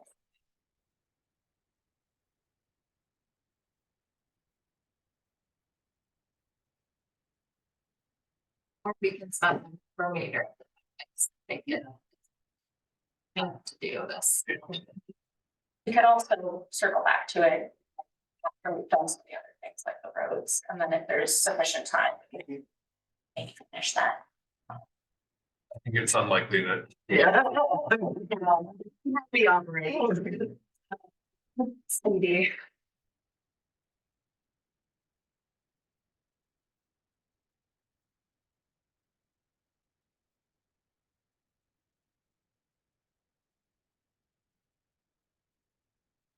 I think that would mean about questions. And we'll shift gears in the last part of the meeting to the road research questions we got found from IRST. See. the next, Sean says the next IRST meeting is 17th. Well, there's actually yeah, the next one is July 17th, so we would just need to meet and approve. Before. Yes. All right, any concerns with that? So in that case, if you can scroll us back down to the questions. I think maybe had a motion drafted to kind of get us started.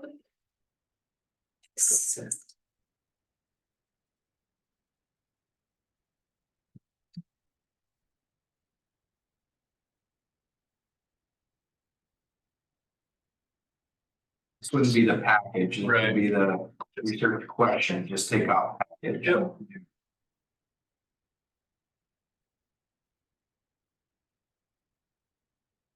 And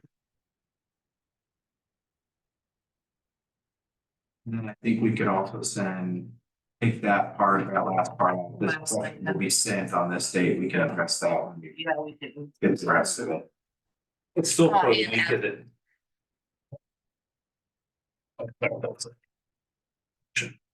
That's just simple, clear. Any final conversation, questions? Do we want to look at the questions one last time to make sure? it's harder to look at it. Anybody wanna make the motion? Second. Do we do a? Well, any. Do discussion.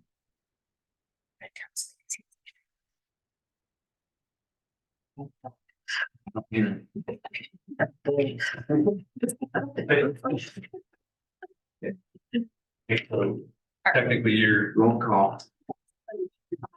Haven't done this before, so do I just? yeah, just starting roll. Yeah. Get it, okay, Adam Coble, I'm not, Yeah. oh yeah, you are.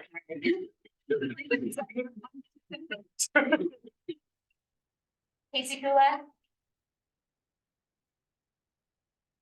Is he still absent?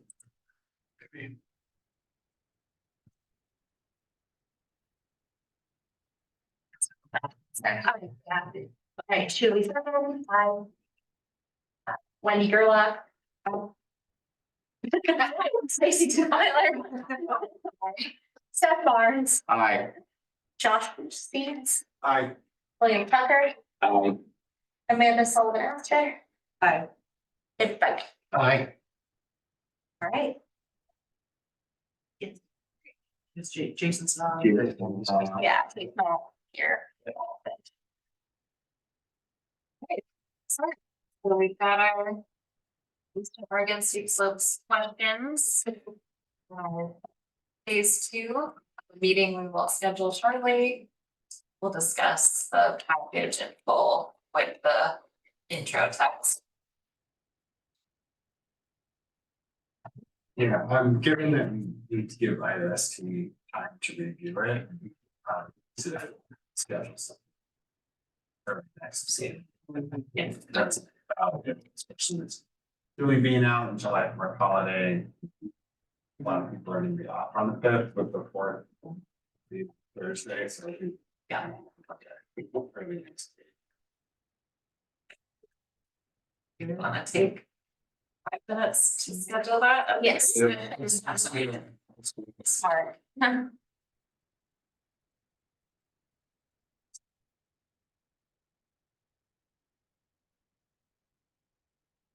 Next week, you said? Yes, the first. Yeah, sometime in those 2 days. So, I was thinking maybe shoot for the sky, just to give us plenty of time to go over it. Can anyone not make it on the second? Mornings I cannot make. Mornings you cannot make, but can you make? Absolutely. Okay, Anytime before 3. anytime before 3, okay, I'm occupied from 1 to 2. it is. Let's do it. Pretty much sitting down quickly to 2. Work. Yeah, we're second on next meeting and I'll send it. Good job. Good to you. Oh. Remember. No, take it. See you next time. See you. Yeah, this is 2 to 3. Yes. Good hearing it is.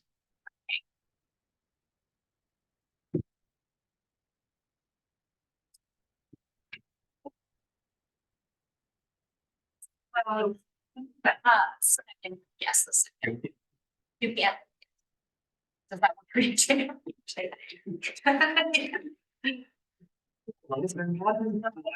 July 2 to 3. I think that's. Oh, Casey here. Yeah, hopefully they're moving. It's here. Right here. Yeah, friendly, yeah, here. The next We're done. Okay. Okay, Susie walks in, we all stand up. All right.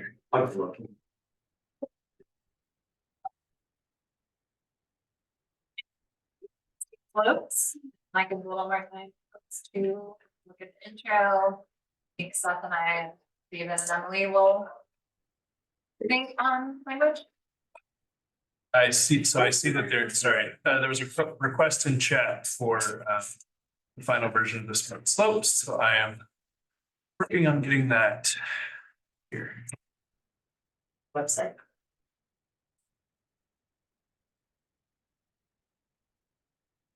Well, having stepped away, we did finalize that on Tuesday, the 2nd at 2 p.m. Noting that Adam can't make it.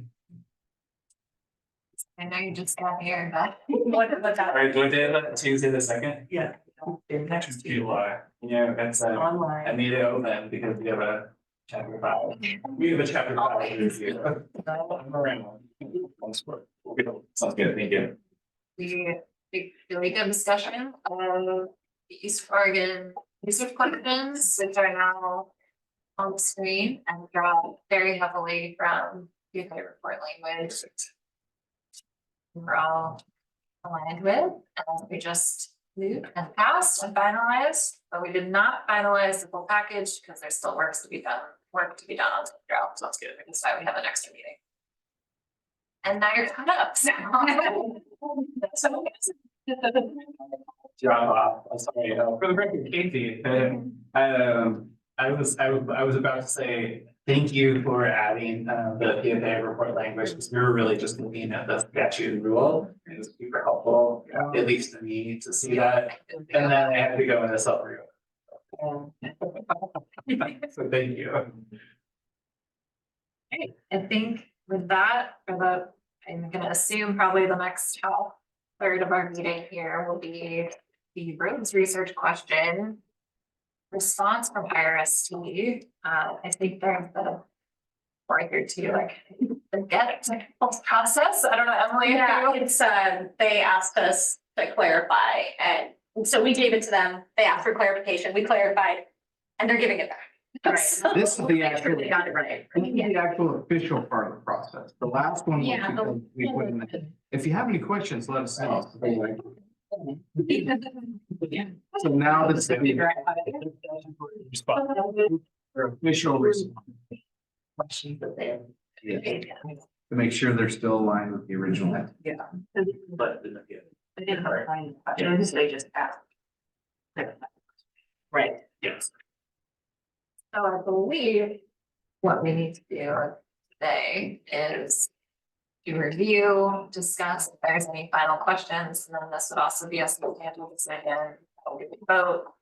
And then it would officially go back to them to begin, or at least be put in the mix. Okay. Big zoom out, any concerns, questions, thoughts from review? I did also, if that's helpful, with the slides, I just pulled out what their refined questions are, so we can kind of just see what final questions are in one chapter, so maybe. Having technical difficulties, I've seen this slide. Yes, so. These are only the edited, refined IRST version of our original questions. And C appears to require decision or some feedback from us as far as his clarification, one or the other, so I'll just pause there. So. One thing that came up as I read this, and this might have been, I remember we discussed it. The question really I would have is, do we need to at all refine in B where it says IRST will find question? How does the status of hydraulic connectivity differ between hydrologic connectivity differ based on landowner type and east-west region? I know what we intended by landowner type. We intended small landowner, large landowner. Those are definitions under the Forest Practices Act now. But one question I had, does this, the way it's worded, does it lend itself to them creating other categories of landowner that might not necessarily be categories that we were referring to? Yeah, when I was at their meeting, they did talk about, you know, the different landowner types, like I guess. Small versus large, so I think they're on the same page, if that makes you feel better. I mean, it is, you know, landowner type is today here, but. Because I mean, there are all sorts of different types of landowner, right? I mean, there's family owned properties, there's LLCs, there's HEMOs, REITs. You know, all sorts of different landowner types. I don't think it would change the question. And I think that they would be amenable to it if we just said landowner type is defined. I feel like that might be, and it's great. I think you're right that they are tracking along those same lines, but I even think in terms of them asking the question to, well, they're scoping it, it would be nice if it was clear as possible. So if we added that, would it have to go back to that? again. already does have to go back to the IRST, right? Cause we've got Yeah. to. Yeah. And that'd be something. I am not remembering. So maybe we already answered this, but I do just want to make sure that this is focused on privately. This public, like ODF. Public lands also follows. Would that be covered if we set a fine in the PFA? Cause it presumably just like.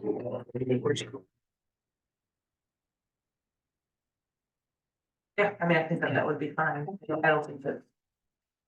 That's. If there's a better way to clarify that other than changing the question, I'd be open to it too. I think it would be useful. Because ultimately somebody's gonna look at that and all. Even if we're on the same page now, a year from now, or somebody submitting a research proposal. They could contract it. Right.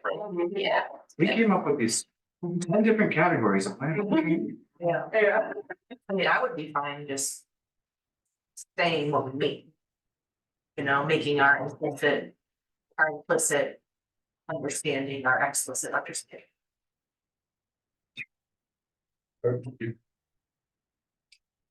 Two.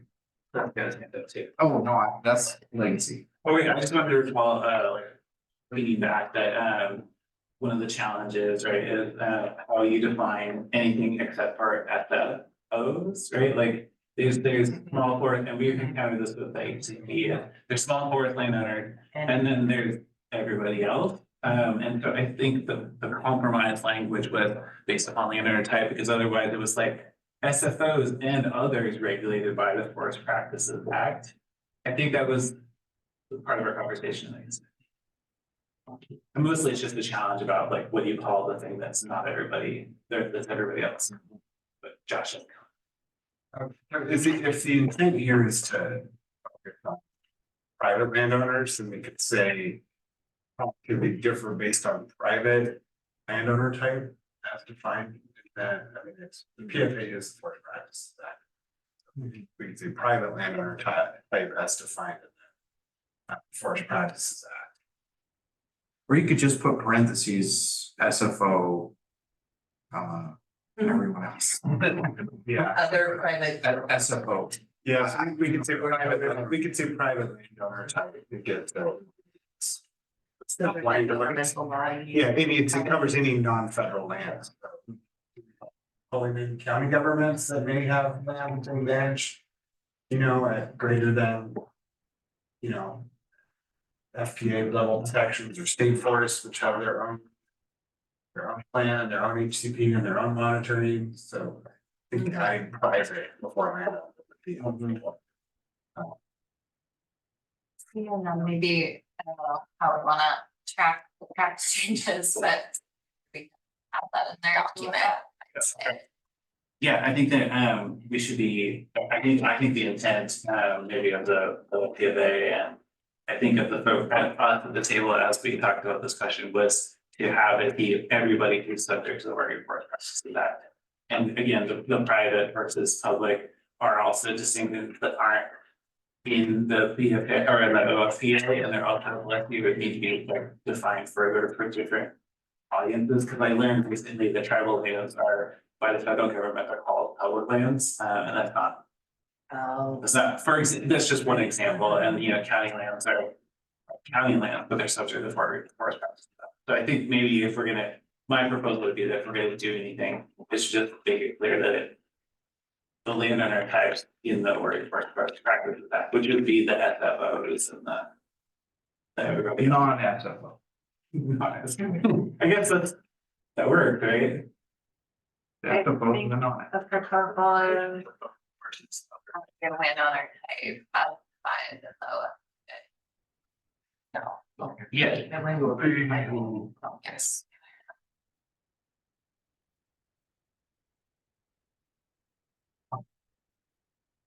Julie, for the record, Julie had a question about who's subject to the Oregon Forest Practices Act, just kind of which landowner types. Does somebody other than you, I talk to people about this fairly regularly, but.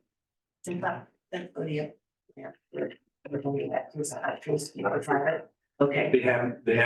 They have their own forest practices that they pass on. Oh, makes sense. And they would be, their own ACP is. Right.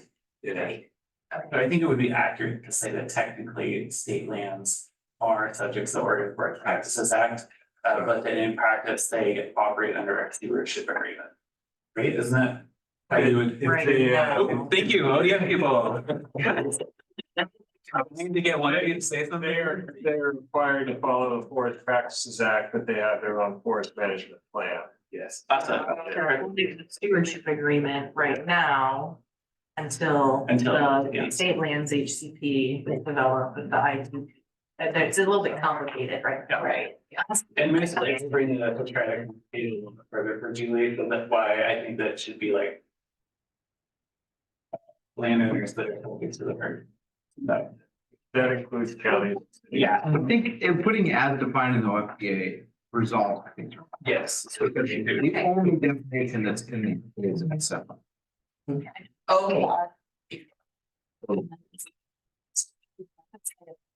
Yeah, I guess if what we're trying to get at is looking at the effectiveness of the road rules as it relates to all lands, even those not within the habitat conservation plan, then yes, if we're wanting to focus, or the intent is to focus on those lands that, for which the Forest Practice Act was changed for HCP, the covered land within the HCP, then we would probably want to focus on that and because to my knowledge, cities and counties are not getting an ITP. As far as. Unless I'm not understanding. is it also defined in the PFA, What is what? these land types? SFO is, yes. So if we, would it solve the problem if we just refer to the PFA rather than the Forest Practices Act? As defined in the PFA.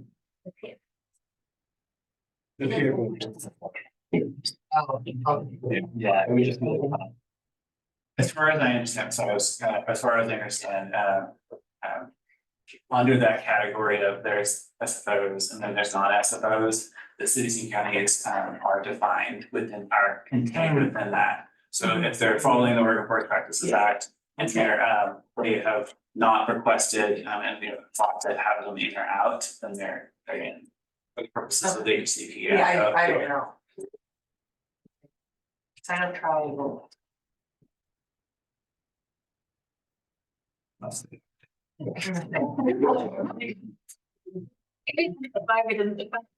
Right, yeah. I think it is. Yeah, I think it is useful. I think this. Okay. Well, does that, so, It's, I didn't want to make sure that we're all on the same page. to your point, there's still some, a little bit of ambiguity even with that, but at least it's a lot better. It couldn't, Not gonna get 10. yeah, right, and we're not gonna get people trying to make up other stuff. I was just gonna ask if there are any 1A, since we kind of, it seems like we're probably good on 1B now, just to like keep it rolling. And Yes, thank you. 1A, Oh, we sorry. didn't discuss it, I just wanted. I thought that was. Was that one in agreement? I just want to make sure. Okay, so we'll head on to C.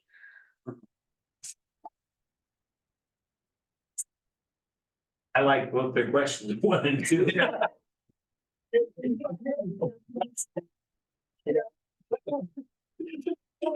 We can just make the list and say yes. Okay. No, we didn't. C and then D if you wanted, like. Thank you. Yeah, I'm in favor of I, double I, to me, how do particular, at least I is what I had in mind, that's what I thought we had discussed, was those types. Oh, we talked about. And really and really considered undersized culverts, and again, this is going back up to the question that has to do with what are the factors or variables that might be relevant, and this is hydrologic connectivity, correct? Yeah. So The question is hydrologic connectivity. In hydrologic connectivity, undersized culverts or road location.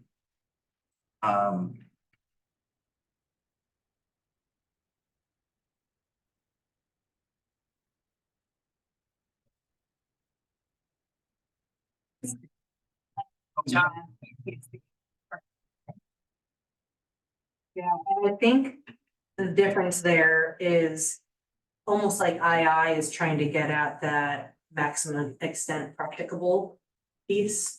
Because sometimes the culvert size and the road location are unchangeable. You cannot dictate those, and so is that really the question we're trying to get after? Or is, to me, feels more like where we landed as a group, than II. So I agree, although I do like the identification of such as in II versus I saying, okay, well, these are the only things we're gonna look at versus, these are the things we may look at. There might be other ones, or there might be less. That's the one piece of II that I like. Even just highlighted that from the other factors, which could be interpreted pretty broadly. So, gosh, and then Pete, oh, and then Emily. Oh, sorry. Oh, no, but here, I'll put mine down and just. Show you. So I like C or C1. And perhaps we would want to add something like road location, because undersized culverts kind of struggle a little bit how that connects to connectivity, can certainly connect to water pollution and road prison failure. But road location is really an important factor. Connectivity. On the DEQ side, we're starting to get the roads in critical locations consultation happen. We're working on our internal process for that right now, so they don't just all get routed to me. From our main coordinators. You're great. But yeah, I mean, but that's all about road location. Why isn't it routed to DEQ? Why was that part of the PFA? Well, because it's important. And we're mainly looking at steep slopes. And steep slope could be a place where when you put in full bench construction, you're taking subsurface water and bringing it up to the surface. And now it can be a connectivity issue, or of course a slope stability issue. And then of course road locations in riparian areas, it gets a lot harder to infiltrate the water into the ground and filter out any mobilized sediment when you don't have a lot of range between the road and the water body. So if we're gonna go with just CI as what C is going to be, I would like to add road location specifically to that prior to the and other factors because of how important location is for whether or not it's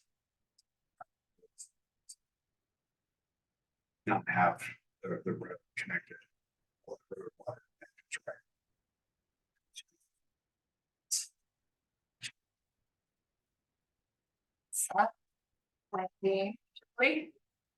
Yeah, Emily, sorry. so my comment was gonna be on the other part of two, which is, I'm not clear what in the regulatory framework. I'm not sure how that qualifies undersized culvert or road location in the regulatory framework. It just. But if we're gonna scrap that question, and if I'm just going off of what Josh's suggestion was, in putting that into one above. I acknowledge that road location does definitely have an impact on potential, for hydrologic disconnection. It definitely has a, bearing on how that's done and how effective it can be done and all those things. Right, there's what's there. I also acknowledge what Amanda said. In some instances, you're really limited what your options are, and so that's why there's actions that practicable and those, those sorts of languages, so. But that doesn't preclude that necessarily, I wouldn't think, from having an I, it's just a assessment. So I'd rather work with I as your suggestion and work from there. Maybe before we move, because I'm hearing more interest in I and maybe less in two. Anyone feel really strongly that two is the direction? I was gonna say, I'd like to. Okay. So I will take just one with the word location added to one. So if that was made, I would be happy to scratch two. Road location to me is really critical. There's a big road. Wendy, Yeah. Emily, Julie. Yeah, and my thought is, sorry, If we want to follow up on your question first, because mine was something unrelated to your question, so anybody want to comment on that? my thought was, we submitted this to IRS team, came back with these ideas and like, I don't see we should narrow them down really, so I think one and two are both good. These are things that we should consider, and I think we might as well take both and two.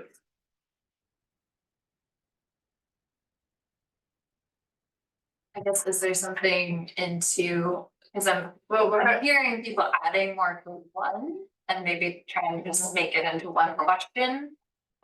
So is there something? Well, yeah, two is Missing, I guess. particular unless emphasize culvert or road locations, so it's like culverts and road location.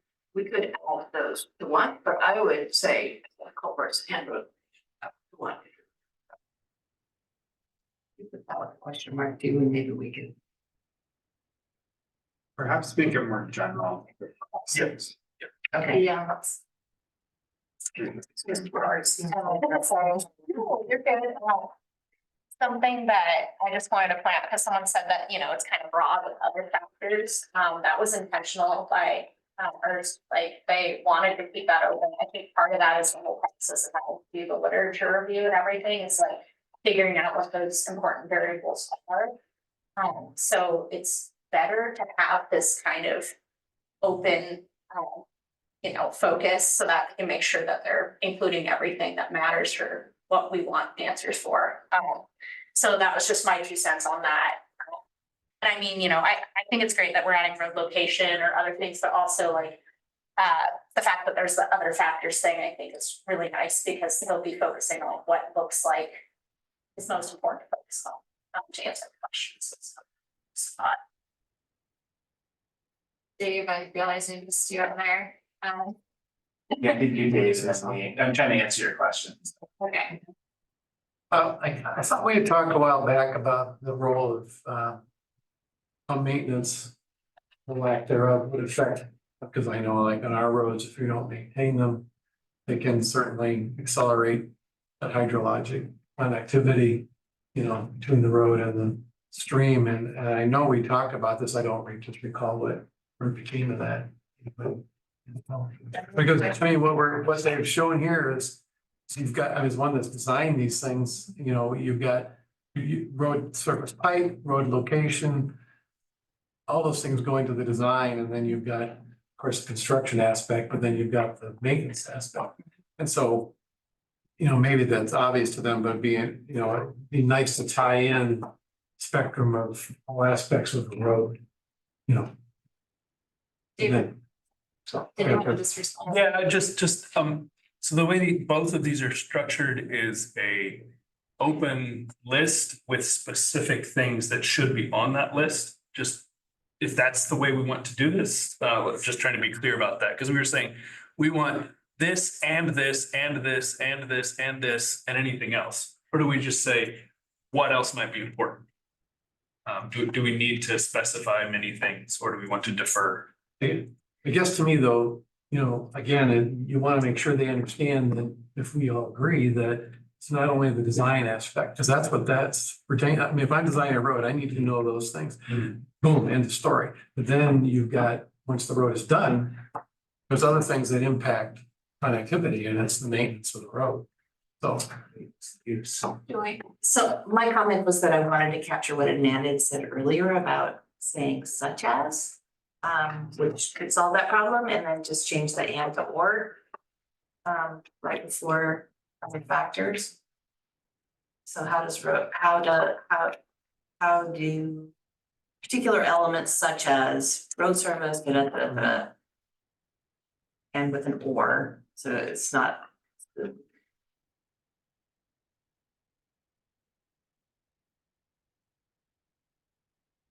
Like watching David.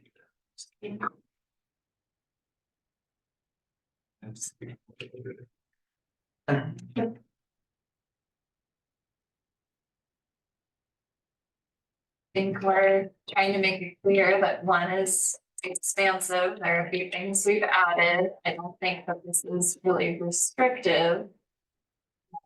Just to move us along here, anyone? PC? Yeah, I just wanted to note that one of the sentences or one of the questions was in the regulatory framework, the other one it does not have in the regulatory framework. So if we want to keep, but if we kept both, then we would have what are all the factors in connectivity, and the other one would be what are the factors that are actually related to or include the OLPA and that are regulated. Yeah, they're regulated because there are things I'm not immediately identifying, but there are things that are regulated. There are also, I was thinking to the roads, like to have a road. I think this road building, especially in locations, related to locations, and be done using PFAS. Am I correct about that?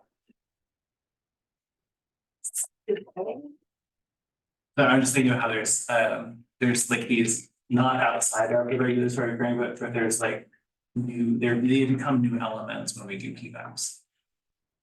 Okay, that's It was just a note to hold that there, not. okay, thank you, yeah. Amanda, Adam, Seth. Yeah, I just had a question around the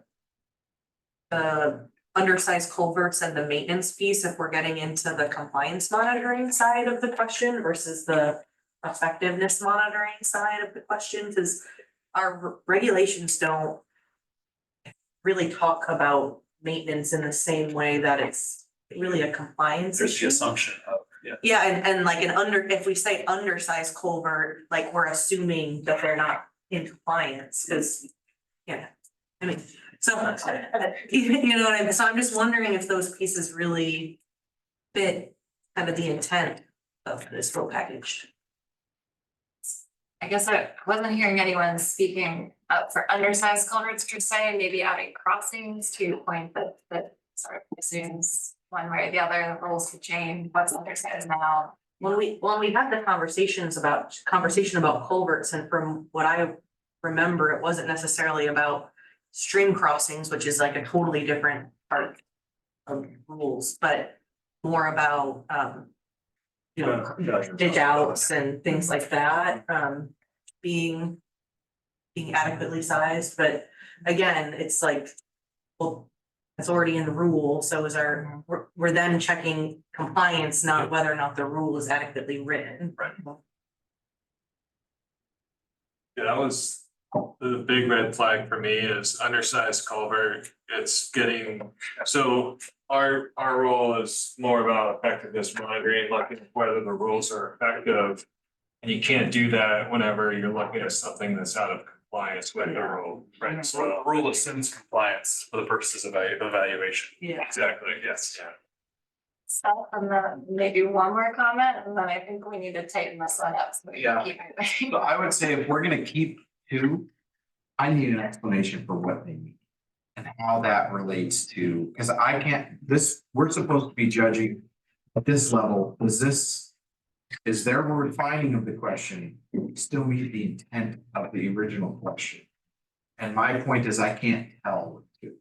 With one, I can say yes, that is, I think, what we had talked about was additional elements such as, you know, road, and if we want to add crossings or other things in there, I think that's fine too. But with two, where they're saying such as undersized particular elements in the regulatory framework contribute hydrologic connectivity. Undersized culverts to me, in what you guys are saying, I agree.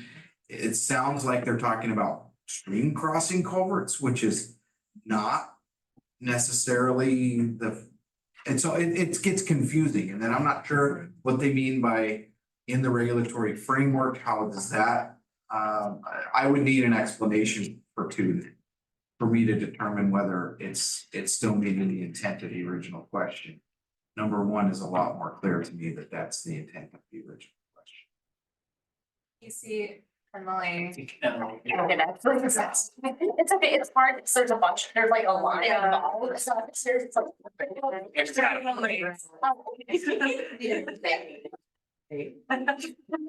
This is. Something that might help, just, just like the note there, all factors versus regulated elements, maybe we have a question. And then we have those parsed out into the types of elements, like, oh, we want these in the regulatory framework, such as this, and then we want these for just like general things that affect hydrologic activity, if we wanted to parse it out. So we can have one question with two things kind of giving the types of elements we want. That would be helpful.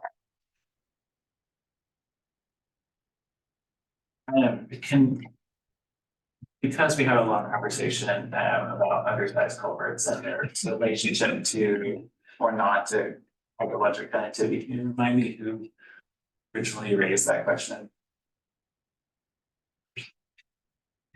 I don't think that it was. I think it was Anna AMC.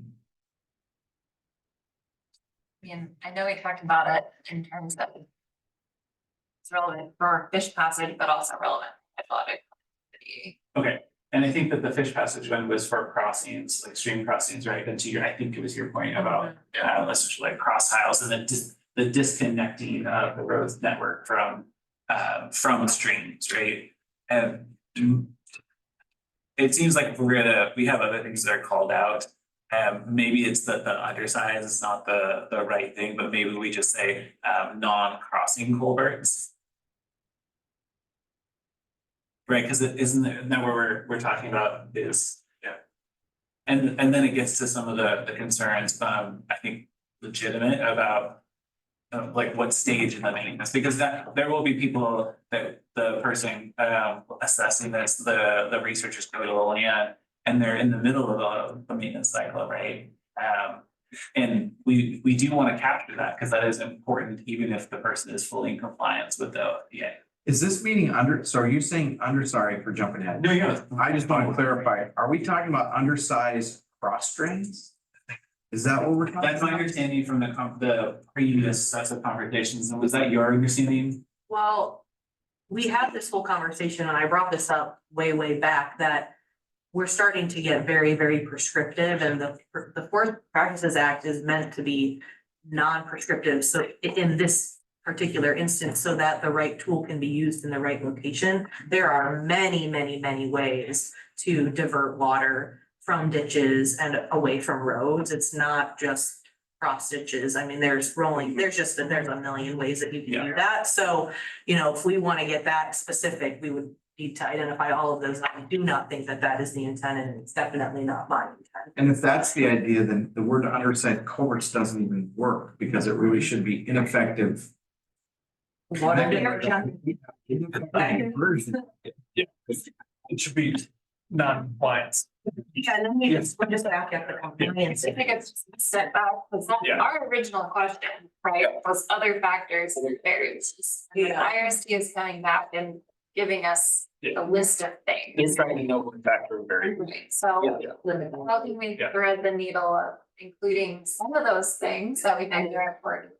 But still with the flexibility that if they want to look at culvert sizing or crossing sizing, right, they could. I guess I'm just trying to tie back to our original intent so we don't get too much in a rabbit hole about this one. Yeah. Josh? Yeah, I think we're ready to be helped by the Yeah. culverts thing. We can. Yeah. Yeah. We can. Group that under other factors. Yeah, I think, yeah, and I think it's good. I'm glad we had the conversation, like, compliance monitoring versus effectiveness monitoring. So this is effectiveness for what I assume. We're looking at roads that are compliant with the rules or upgrading to be compliant with the new rules. So, I'm just wanna revisit, I really think we just ditch two and take what's valuable from that and put it into one. I would like to include road location. Stream crossings are important because that is the biggest site of connectivity. Because reach a limit on when you can put in the last cross stream without it just going directly into the stream. I'm sorry, stream crossings are gonna be Stream important. crossing or? Don't, or road. Water body crossings, I don't know, Crossing is what we have. is it my, what is it in road? Water crossing. Water crossing. But I don't think maintenance needs to be in there because if it's improperly maintained, I mean, that's an FPA violation, isn't it? Or if it's poorly maintained towards causing pollution to water to the state, right? So that gets into compliance. So I'd like to include road locations and water crossings. Otherwise, I would suggest we just turn one there into the new C in ditch two and call it good. That's my thought. Yeah, my thought was, in response to the comments about compliance, I think like just taking out the word undersized is a way of just saying, it's just say it's a situation rather than a compliance or non-compliant situation. Because really the word undersized is, who says it's undersized, sort of a compliance issue, but just say Colbert is a place where this connectivity can happen. It's something that the IRSD came back and said, this is relevant. Essentially by responding here. And that's why I said water crossings, because that also gets. Culverts are one thing, the water crossing, but bridges are also important.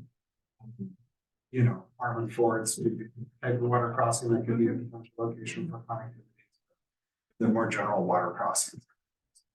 Gets to the fact that locations where better water connectivity of the road prism to the water can occur. Without getting too specific about what's going on. Casey, oh, wait. No, Casey. Maybe I'm gonna wait for Amanda, I appreciate it, Andy's comments, yeah. I still have to think about it. I guess I'm just having a hard time understanding related to water crossings, how something would change in rule or how that would be measured. The question of how do particular elements such as water crossings affect the status of hydrologic connectivity? Would they be measuring the location of the water crossing? I'm not quite sure what we're actually trying to measure and understand and how that affects effectiveness of regulation, and you can't change where the stream is. As an example, the amount of linear feet of road network directly connected to the street. Location. Would impact road network connected to the water line. Directly disconnect without putting in, sediment traps and infiltration zones at every single water crossing. You're always going to have some area between the last cross drain and the crossing that you just can't get that piece of road. There's no reasonable way to disconnect it without really expensive, basically stormwater infrastructure. So that's what we want to get at, right? So ideally, we would want to see something where the only places roads are connected is just around a crossing. So I think we need to include that in there for that reason. Because that is the one location on the landscape where it is almost impossible to disconnect the road. And so that I think has to be included in an assessment of how connected are we and how do we minimize connectivity? Well, that is where connectivity happens, right? I mean, if you're either disconnected or you're connected, right? And that happens when water enters off of a road or off of a ditch. Right. So I understand that concept. I'm really struggling with the applicability in an actual researchable way. I'm just not connecting the dots, and maybe that's just a me problem. I'm not quite sure. Because what I'm seeing it as is a way to you had mentioned before, I can't remember exactly what the language is, but to the greatest extent possible, Yeah. something like that, Yeah. right? And that this would help and subtract those things that are not possible to alleviate. Potentially, right? So as we're explaining, if we're looking at, whatever our metric is of how much sediment is being delivered to road, whether it's miles of roads that are contributing or, whatever, then we can say, well, but this portion of them, it's really not possible to do anything different. And so we wouldn't consider that as the rules being effective. You hear what I'm saying? I hear what you're saying, I'm just. I have a suggestion that might help this. What if aren't you saying the same thing as road location? You're talking about water crossing. Sort of. I mean, isn't that kind of what? Well, we do have roads that go all along. Right, Yeah, crossing those roads is challenging, it's the right area. right, So location covers more Right. than just the crossing. right. Yeah. But that's what I'm saying, doesn't it cover both? Isn't that the variable that's in your Right, you can control? put it up on the bridge, you're not Location is gonna- I think that's Amanda's point. I mean, your variable that's in your control is the road location to some extent. Sometimes it's less control than others, right? At least that's what the location of the water is, it's, What so about water crossing. I mean, design is kind of the other pieces that we already have there. what you could address?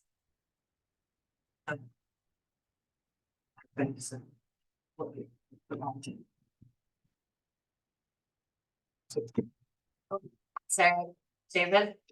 Administrative question. So I'm putting my scientist hat on. I think their perhaps arbitrary selection of individual things was their attempt at getting to a researchable question. To ask someone to analyze factors is not researchable. So they say, do you mean these specific factors? So if we can give them a qualitative description of some of those factors and or specific factors that we mean. If there's a characteristic of those factors that we can describe, that might be helpful for them to get at our intent. Yeah. And that, I think it also gets at this is like factors that we have control over or factors that are considered in the design. Add some sort of qualitative feature to those factors that we are interested in. Yeah, so Katie, thank you for that, I can speak to anybody else. I think it's important to, if we're not going to do that we still have within the regulatory framework, if that's what we want, since that's what your original question was.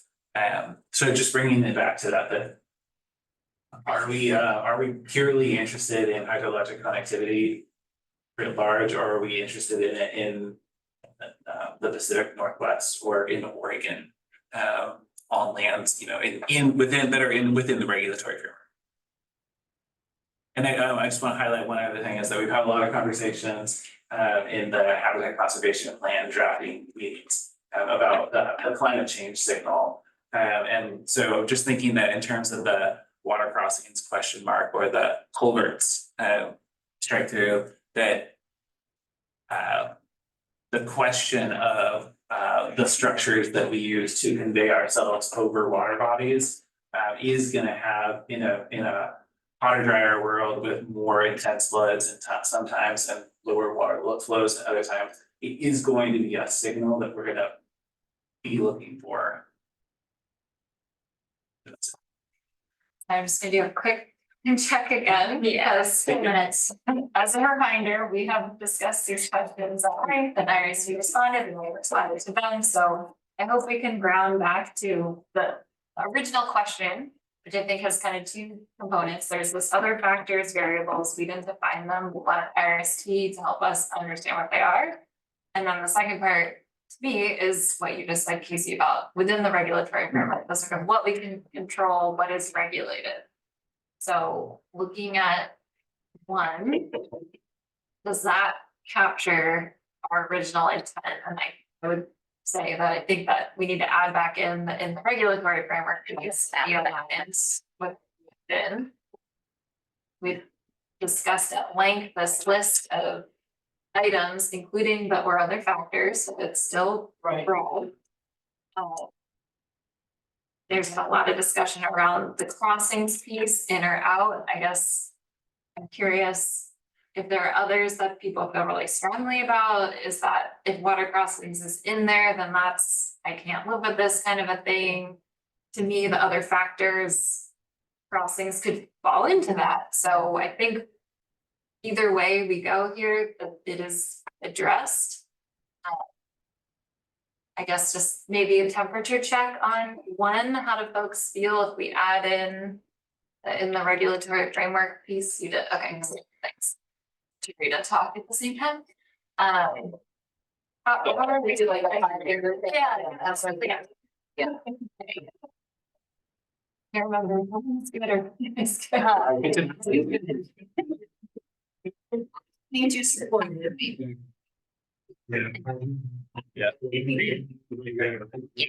That's right. Yeah. Usually that if you use like the right finger or what. It's a scale of support. Yeah. So do you wanna do the whole thing with one, or do you wanna just talk about the process piece, cause I feel like that's where there's disagreement. Yeah. And then we can go to. Oh, yeah. Think for other factors, you can include water crossings in there, and is ultimately we see to inform us. Or really want it or without. So I was hearing road location. Okay. Things, Okay. and I'm hearing, sorry. Perhaps. Yes. I would, I was just trying to figure out what we're actually evaluating. Doing the We can't evaluate a question mark. that's fine. No, let's look at one without water crossings. How do you feel about one?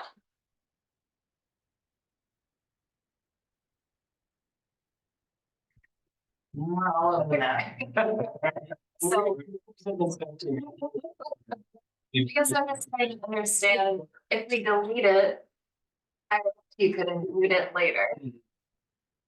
So do we need to delete or other factors? So we have an or, this is not an and or, so if they choose to omit water crossings, they can omit water crossings. Basically, what is important based on what they're looking into, they answer the question. Like what have they used, so. Can we do a check on group check with? Okay, so one with water crossings included.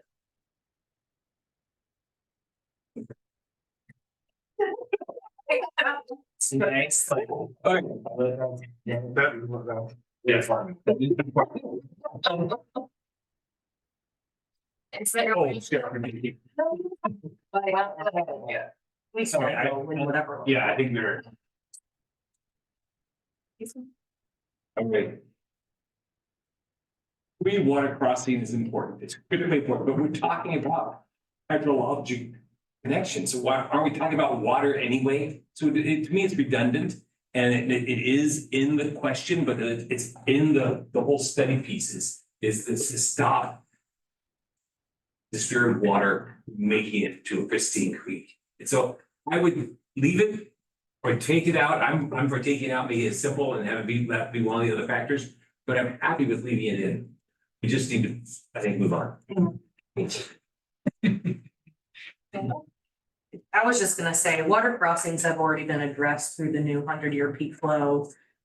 New equation for determining size of culvert or bridge, whatever, as well as the new minimum culvert size. So to me, I feel like other places in rule have already addressed the problems around water crossings, and that's not what this is intended to do. This is a completely different part of where the negotiations were at, so I I feel like we've addressed water crossings through the negotiations. Is my perspective on it, and I agree, I hadn't thought of it that way, but the way Seth mentioned that road location would incorporate things like where are there water crossings, that seems higher level to me. And including the or and the other factors, that's why I feel more comfortable with that, so. Just to jump in super quickly with the proposal that didn't land super well, but just to see if it's road location and design, I mean, does that capture some of the water crossing piece without? Because to me, that's part of it as well. Answer the first question before that. That's fine. Question, that's okay. Kind of fun. Yeah, so to Commissioner Tucker, how? To the, I think it's really good. It's the dirty water and clean water, right? And we don't want the dirty water to get into clean water. And that's what I think we're talking about here is all those conveyances, to me at least, where we're trying to keep the dirty water, which is crossing, we're crossing it with the road, to keep it away from the clean water. So that's the value, I think, of having that water crossings piece or culverts, but in this case, I'm saying water crossings. And of course, to the question of are the current rules sufficient, right? That's the basic data question. And that's our job, is to figure out, are they sufficient, are they effective, and do we need to make new ones? I just wanted to add that one reason why I think culverts are crossing belong in there is because if you look in the report, a lot of the discussion of this topic has to do with culverts and their detailed definitions of them and how they function. So to me, it seems, I agree that one could say it's implicit, but it's highlighted in the report, and I think it's worth a specific mention here. Otherwise, we can sort of inadvertently lead to a sense of priority signaling on our part. So are you saying specifically culverts? Well, water crossings or culverts, I'm fine with water crossings. But I'm saying that in the report, they talk a lot about culverts and then the definitions of them. To me, it seems like something that is, if we're talking about are these rules effective for the covered species, it seems to me fairly central topic. To not have water crossings seems counterintuitive to me and also the wrong priority. So I'm hearing a lot or some interest in water crossings, some real concern with water crossings.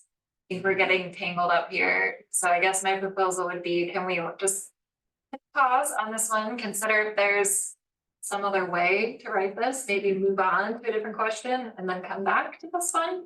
Because I'm not sure that we're quite getting there yet. Okay. Let's move on. You have the question number 2. Okay, we're gonna go. I think that was the. We have some context from Sean.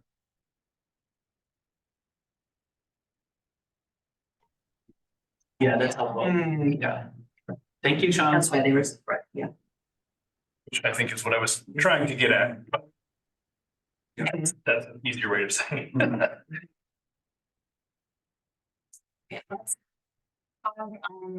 Oh, right, so but I think, I'm sorry, just to your observation, and that did strike me, I'm sorry, that, so David, for example, is observing that geology is, right, geology, soils, may not be in the regulatory frame, something in the regulatory framework that we're like, that's different. How about that? Some rules address specific geology. Yeah, Some like the rules tiny affect, right? yeah, exactly.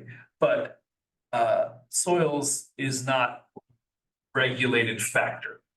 Whereas road design is a regulated factor, road location. That's why they were split. Yeah. And so is road surface type. So is road surface. So they Yeah. conflated those two as well. Yeah, yes, yeah. So, yeah. Right, yeah, they just did it as well. Yeah. And then geology and soils. And I think we may have Geology is a fighter. gotten it That's those for with our factors and variables piece. Yeah, but I think we may want to, and that's what I was trying to get at is what kind of things are we trying to get information on, not what specific things are we trying to get information on?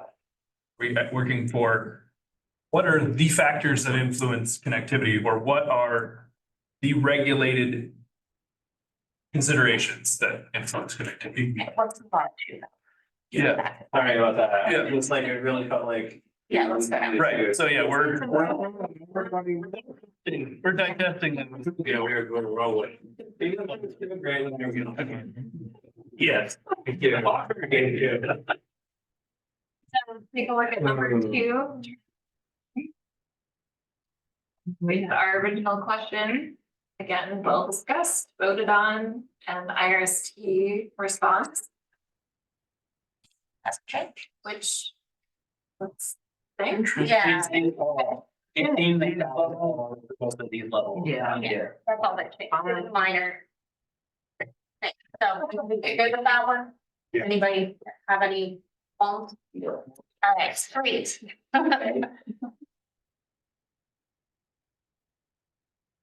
Let me just put the specified a time frame for long. Yes. So. That's, yeah, Any related to.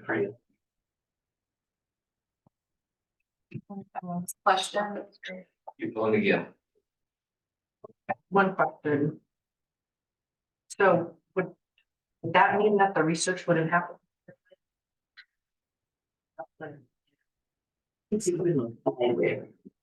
Yeah, it said within years that means like. I see your. Yeah.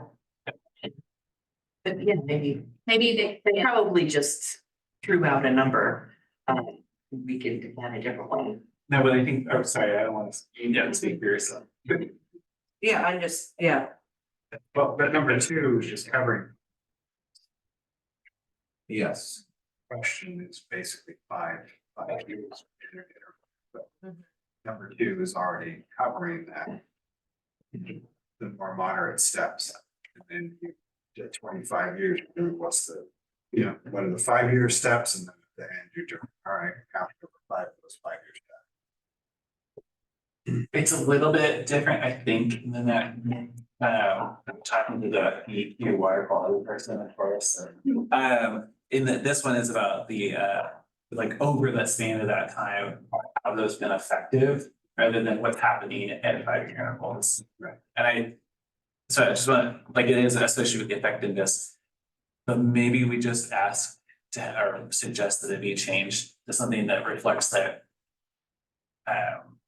This is a process that doesn't just get to start at the 25-year mark, but hey, were these effective? Do you see what I mean? Well, I think that's what's happening with question 2, and I think that's Josh's point. You are doing you can't do an overall assessment as to have you been effective until you get to the end, right? And that is the 25 years, that's the long term. Is this effective at ultimately the goal of the biological goals and objectives? The question before that is, are the trends trending in the right direction? Yeah. And I think both are important questions. So I would read this as, yes, you're right. This third question is one that won't be ultimately researched until it gets to the 25 years out. But question number 2 will be immediate. All the trends, yeah. You can't do 3 until you get there. It is a long-term assessment. And in order for long-term, you have to make a long-term.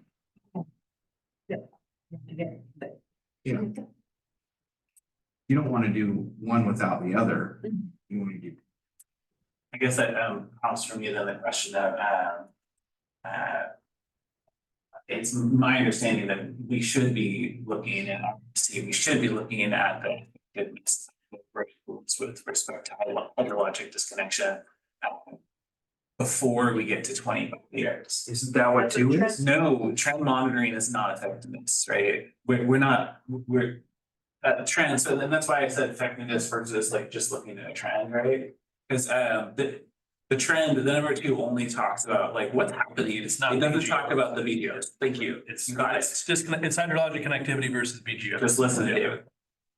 Yeah. That's what I was trying to say. Yeah, they're different in 2 ways. They're different in how and they're different in what they're.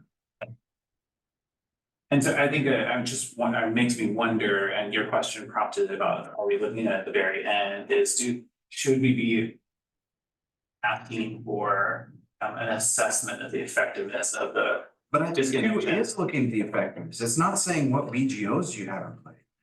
It's saying, what are the trends in status of hydrologic connectivity? You can use all sorts of, BMPs to beat this, hydrologic connectivity, but this is saying, is your trend for hydrologic connectivity effectively disconnecting? but the effectiveness is the effectiveness with respect to the BGOs, not the disconnection. And that's to me, the important one, right, is that we're asking, is this working at? You're asking for the clean connected complex, right? You're asking for, is there a positive connection between disconnection and BGO's Yes. achievement? Yeah. You're asking for that relationship essentially, or you're asking for the relationship between what we've done and BGOs, not what we've done and the connection. Yeah, or if whatever indicators you're prioritizing as BGOs, are they good? That might be, you might be measuring hydrological disconnection, you might be measuring presence, absence, you might be measuring many different things. It's BGO specific versus this one specific measurement specific, right? You could essentially make this into 4 questions of trend, final hydrologic connection, trend, final BGO success. I think I like the way this is set up now, given. As far as looking at trends of connectivity gets you to, is the road network moving in the right direction? As far as its capacity to deliver sediment. Sediment processes are highly lagged. As far as like, when you make management change and when you see the change, we still have sediment pulses. Clear cuts in the slides that happened in the 60s. And the sediment pulses are still working their way through the stream system. We saw the flash dam impact despite now 30 years of concerted effort to put wood back in streams. And the last time splash damming was done. So I think trying to like get to, hey, is this road set working for the BGOs? 25 years is like, if we actually see the signal in 25 years, that would be awesome. And that would tell us we did a really good job. Sure. So I think we should keep these the way they are, the way IRST refined them, because what can we actually assess that has a short window of efficacy? Well, that's the trend in connectivity. We're not going to see biological effects necessarily, especially now with all the background noise, in 5-year intervals. That's not possible. It's not physically possible, I don't think. But then we focus that long-term question on BGOs, because in 25 years, we might be able to pick a signal, a management signal out of the background, in a world with greater rainfall intensity, and bigger hydrologic events. So I think we should keep it like that. And No, wait, he paid for his lunch. That was an expert opinion. It's true, and.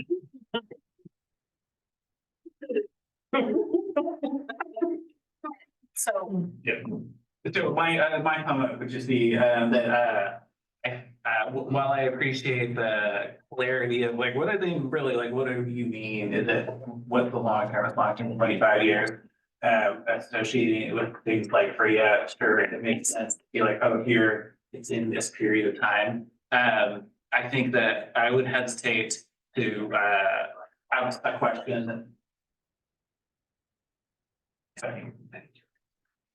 It's funny, yeah. this is 5 years out. Yeah, it's 5 years after the free.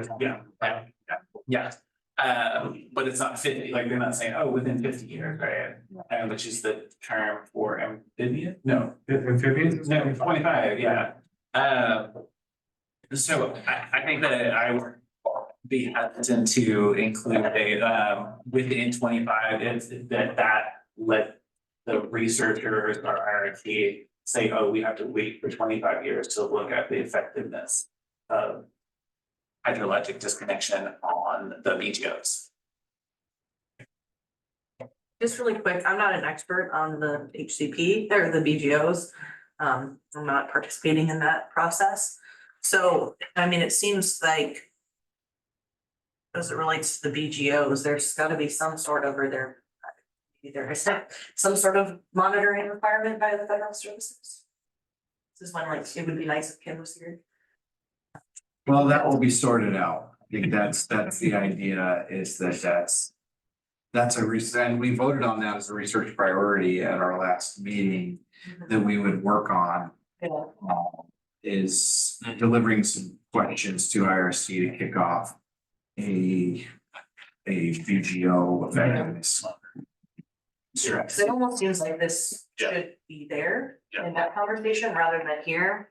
That is.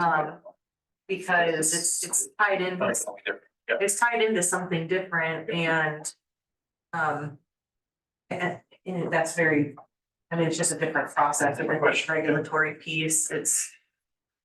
I don't know, I mean, and just thinking about the logistics of us sending this research package forward, moving it forward into the research agenda. And then you have sort of an RFP hanging out there for a while, like nobody's gonna bid on an RFP for research that has to be done in 25 years. 25 years. You know, it just seems a little bit odd. Good point. On BGOs that don't formally exist. Yeah, on BGOs that are not, anyway, I'm just throwing it out there that. I'm trying to remember back to like where this question came from. And it's been so long, I'm like, I'm kind of struggling. We're asking for research. Yeah. Getting that design. Yeah. Agreed. Yeah. If they could come up with the design, then we put part of that, and it becomes a part of the conversation Yeah, with the I don't know, but should we say that then?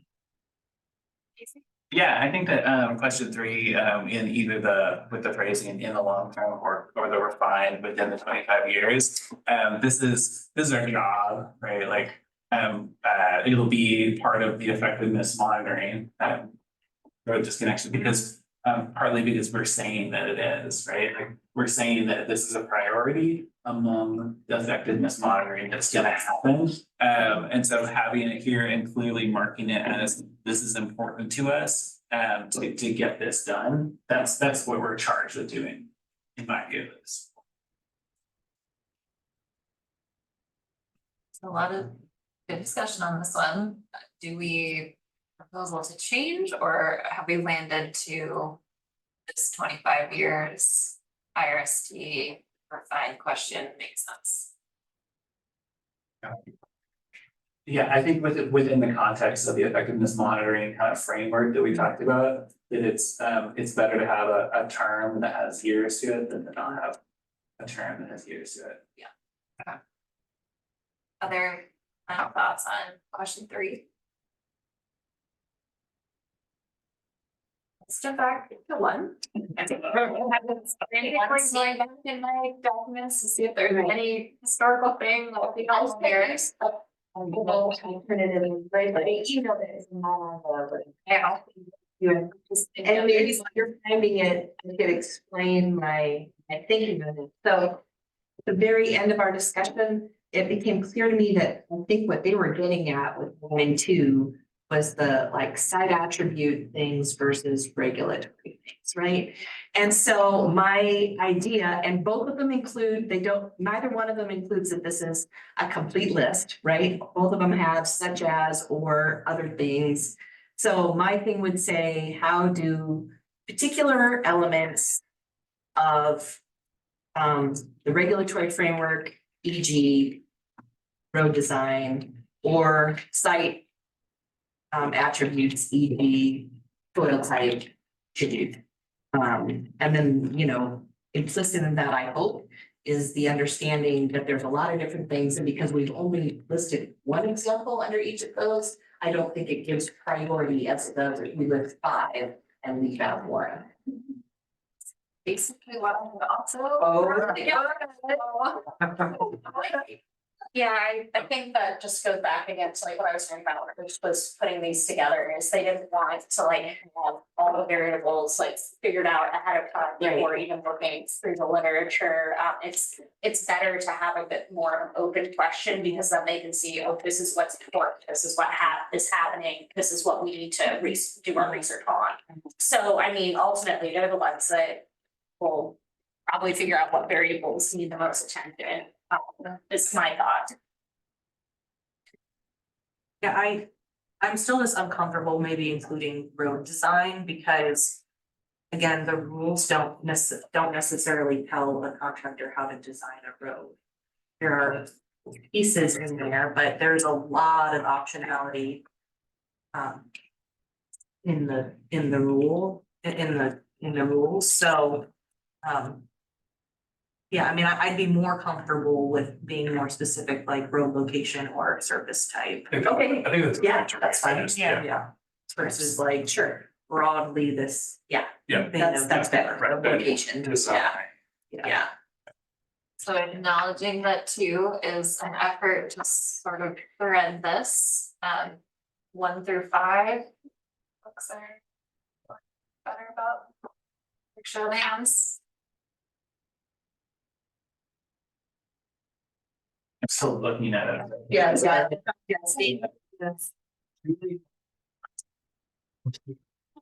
Been thinking about it for 3 minutes. I guess my one other question that I have is going back to the fact that this is C underneath baseline. So this is information we're trying to identify for the baseline that will also be utilized for the trend analysis. So, and the baseline is just, I just want to, recognize that that's where we're at. And so, so this question is really trying to see, is our current practices not utilizing new rules? How are they working, right? Recognizing, because I'm just getting back to the stream crossing thing, recognizing that we have changed those rules. So if the intent is to say on, some of those pieces that have already been changed, like the critical, the whatever the word, critical locations. Yeah. Things like that, and if we come to realize, oh, well, those rules have already been changed. The peak flow and the calculation for culvert pipe has already been changed. Just thinking about how this data will affect, things moving forward. If we say, oh, actually, things were working pretty well before and we really didn't have that much just, hydrologic connectivity. In some ways doubt that will be the case, but I mean, that could be an answer, right? That could be something that comes out of this. And then what do we say? Oh, we need to really don't need the rules written in the way that they are. I'm just trying to set us up for, there's two sides of this coin, right? We could see that what we're doing right now is totally effective or relatively effective based on what we identified in the trends analysis. Or we could see, hey, what we were doing was not working very well. And now that the FRIA is starting to be implemented, we're seeing things get better. I mean, that might happen to begin with, but knowing that baseline of, well, where were we? Things likely will get better based on the new rules, but where were we to begin with, and were we overly restrictive, overly, did we have too much regulation put on in a way that was unnecessary? I'm just trying to like set the context, right, for like what this And is. there's a third option. The rules are, the new rules are the current rules, not current rules, are Yeah. effective in some places, but not in others. Yeah. And then we want to know about those factors. So we can say, why aren't they effective? Oh, it's because we're on one of those geologies that my youngest, when she was 2, could just grab it and crumble it. Yeah. And so we want to also be on the lookout for that. Their effectiveness. Yeah. Are we running into cases where the rules aren't effective? And if so, what is driving that? And that's what we want to see, wanted to get. And is it the maximum extent practical and that's why, or, kind of are getting at that, or kind of not, right? And so, I don't know, it's gonna be really interesting to see how the information gets used, and I think, and why I'm so passionate about this, and a lot of you guys know, is that a lot of times it ends up moving a direction that's not favorable for the people that I represent. And they might be trying their hardest, but that's taken in a different direction. So I'm just trying to protect the people that I represent and the constituency that I represent, and this is a big compromise, so. I think you've also acknowledged, right, that it's possible that it could remove some of the pressure, depending on what we find. Yeah, I don't think that's very likely. I agree. I doubt it we're all, yeah, but yeah. We may learn that certain practices are more effective in places than others. A lot. Yeah, Yeah. but it's, very, very out there, and so to say that that's gonna be the case everywhere, also, a watch out and a risk. So we were, sorry, anybody else, Amanda? We were originally asking the IRST, I think, with our first question. That's why they were saying, well, this isn't a researchable question, but really, we weren't directing that question at the research. We were directing it at IRST to tell us what other factors or variables within the regulatory framework of the FD might be relevant. So now we've crafted this to where this would be part of a research question. Right, so it would be more like. Are. Sorry. Are particular elements of the regulatory framework or site characteristics. Yeah. I think it was how do. Might be relevant. Instead of our. Gotcha. So how, what point is this? I mean, like, well, we're just, now this is a very open-ended question. The way that we're asking, I mean, I would be a lot more comfortable if IRST had actually taken a stab at coming up with a list instead of saying, and particularly, and potentially a bunch of other stuff. Because I think that's originally what we were, if I remember the conversation, we were kind of asking them to tell us in their professional opinions, what are some of the elements that should be added here, the variables. And they kind of kicked it the other way and said, we're gonna ask the researchers to tell us. I'm a little bit concerned that we're asking such an open-ended question to researchers. I think though, since you basically said IRST, like you wanted them to give you the variables, well, I mean, by leaving it open-ended going into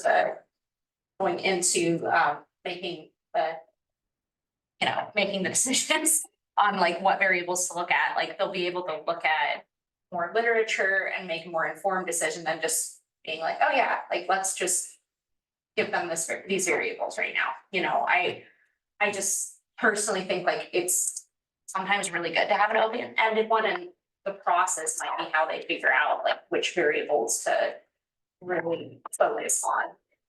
That's just This to tie back to, and so our original question, which was some respects maybe even broader, we can narrow it slightly. I guess just to put that reminder back that was a question that we developed with a lot of conversation, and so like totally hearing that concern, and I think at this point we've addressed their response, but still aligned with our original one, which was broad. And I want to keep those 4s and 5s without us going too far down, so One just a process question. Did we get any say on which RFPs are approved? Does that come back to us after? After IRC approved the proposals and evaluated them and. Good question. Read them before I they. don't think so.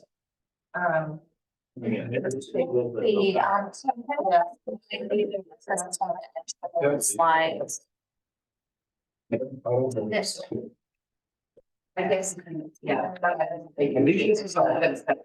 think this is our last. Okay, I would influence that. I think so. It's the Yeah. There's a. It's So- Oh, gotcha. Yeah. So there's just the process flow chart to answer that question. Yeah, that does not look like we have any, if he has any input Okay. after agenda.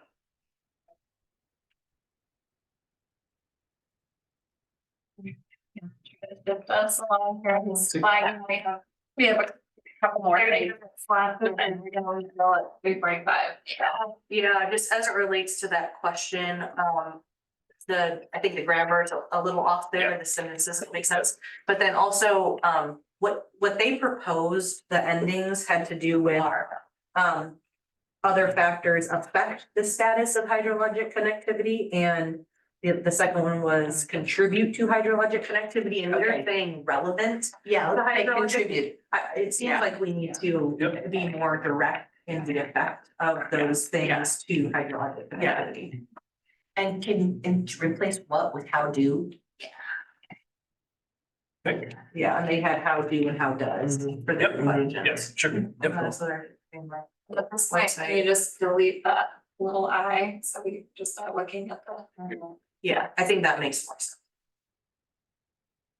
But I do tend to agree with some of the consternation that Seth has around this being very open-ended, and to some of our communications or conversations earlier around including the rules and the footnotes. I mean, this really puts the onus on the researchers to understand very clearly what things are regulated under the FPA associated with road design and road construction. And so, I mean, we will have to be very cautious perhaps in our review of whatever report comes out of that, because as the policy body, right? Because there's a lot of, like I said, I mean, there's just a lot of optionality in there, because the situations in which we find ourselves building roads is so varied across the state. Yeah. So I perceive just down the line, you know, that's gonna be a big challenge for the researchers in identifying some of those pieces in a way. I think the site characteristics are gonna be much more easier for them to identify how to research, but. Just feeding off of that, would it make sense to have something, like what particular elements, identified, in the OFPA, e.g. road location or something like that? So I don't know if there's a way to make it, because right now, location is. Yeah. Yeah, so it's, there just aren't. I have an idea here, it might help this. So I'm just looking at the process here in the rule, and it says, you know, we're at the stage where the IRST shall hold a preliminary research question to final research question. The IRST shall communicate with the EMC via the deputy program coordinator. The EMC will have an opportunity to provide input to ensure that the EMC's original intent is maintained in the final research question. Following this communication, the IRST shall finalize the research questions.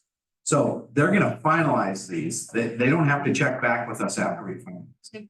What if we just put something here in parentheses that said, we actually would prefer if IRST could come up with what those regulatory or what these elements would be, and have that be a part of the research proposal that moves forward. We don't want to prescribe that to you. We actually, so kind of clarifying our original intent, which is Which is what they asked. this is the question we're gonna give to you guys, but we would like it if you guys spend a little bit of time in your meeting to actually come up with the questions.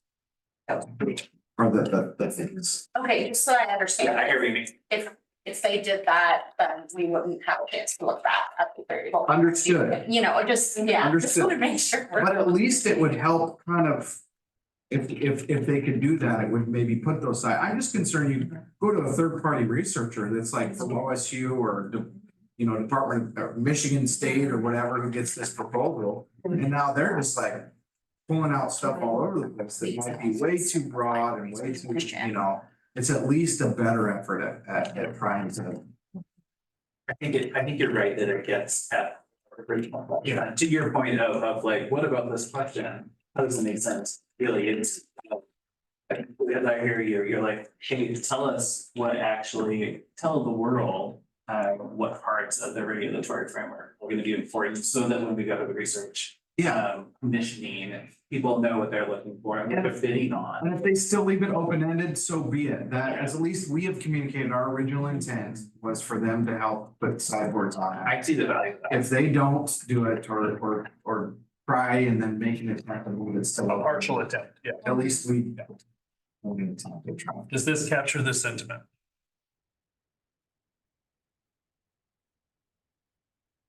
You would say, within the regulatory framework specifically, right?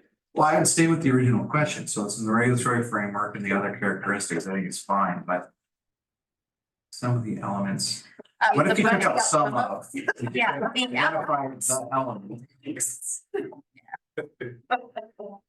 Or maybe is it elements or is it variables? I mean, Yeah. Variables.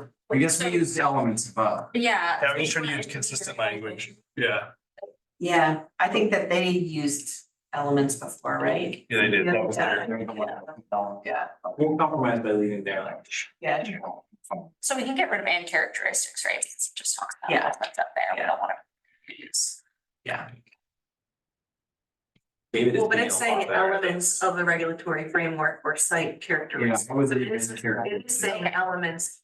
Yeah, the elements of the framework or characteristics of the site. Okay, I'm more comfortable with that. Yeah. Mhm.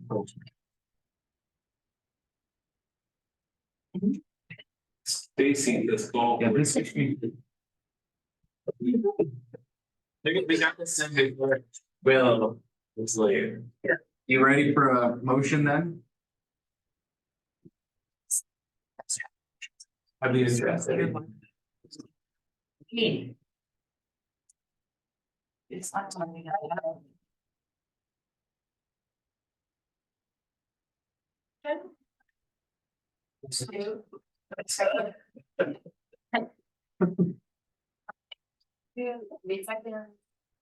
Any other discussion? Do you want to change any of the dates that are in the motion that was proposed motions? We took out the date when we did it a minute ago.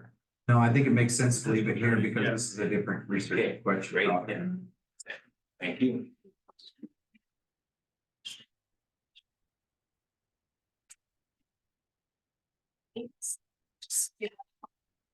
Casey Kula, Katie Belton. Julie Furman, Wendy Gerlach, Casey Detweiler, Seth Barnes, I, John Steeds, I, William Tucker, Amanda Sullivan Astor, and David Fleming. Right. Right? Passes. and noting for the record that Jason Robison is absent. Thank you. And then next here, we got substantial decision. Sounds IRST, so now goes back to them. They begin their. I just have a really quick reaction about, we just cleaned this up a little bit at the end. We're not gonna change the questions, but do we want to show them? I guess like. And we like, we'll be like, okay, this is what you sent us back, and now this is what we're saying, so they can see if we changed it at all. Like, because they already did that with us, just to kind of.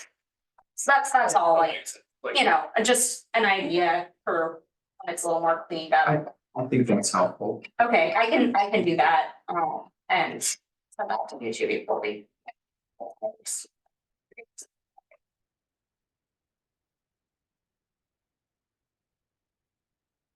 Cindy's trying to get back in the meeting. Sorry, Cindy. Two other things on our agenda. One I don't think we're gonna have time for, but we'll flag, just the process for determining our new priorities. Stuff and the others worked on, and we continue to hunt a little bit. Anything quickly to say about that, or? Maybe it could be helpful, we can probably kick it to the next meeting, it's not important anything. Would be to send it out to everybody, so people have ample time to look at it again and then we can. Yes, And if you all would like to send comments to me to synthesize before the next meeting, if you wanted, I don't know where, I know it's the second draft, I don't know when people last commented on it, if that would be helpful. I'm happy to do that. What are thoughts on that? Definitely send it around again, it's great. Easy. Yeah, no, I think second round. I would appreciate it. Yeah, and the comments are okay too, like sending back comments.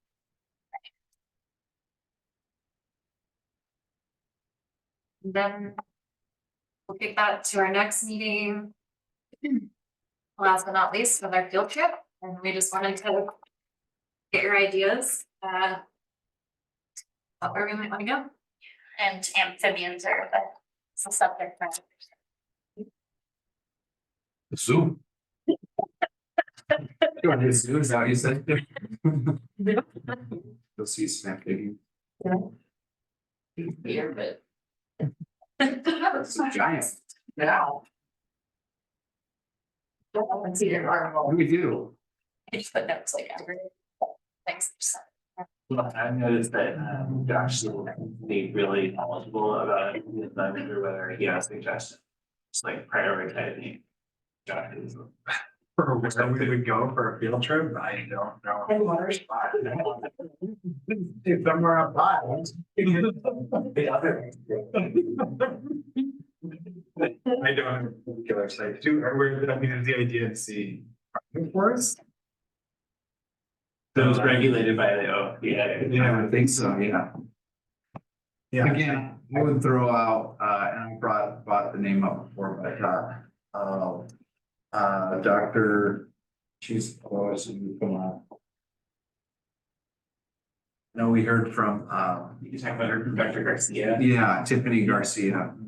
I know we heard from two others before. This could be an opportunity. I know she's got ongoing research right now. So she might have some sites she could take us to. Yeah.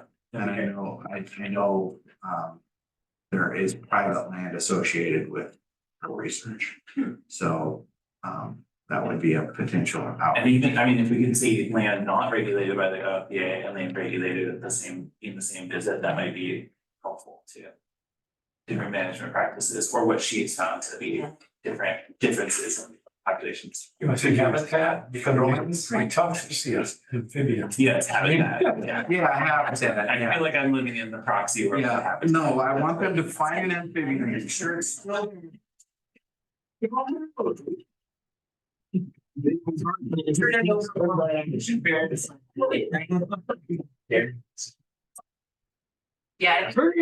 Well, to have that together in the field, especially, you know, this is gonna be a big goal and. We did some initial conversation, but we haven't revisited it in a while. So we can get a running list going, but if you or Emily, other thoughts, Just the thought that I know we both suggested that maybe we put together a work group. Because, you know, probably there's not enough time to Oh, sufficiently yeah. decide in this meeting, so. We can get some general ideas together and then have a work group kind of follow up, but Yeah, we can. Just kind of comes together, figures out.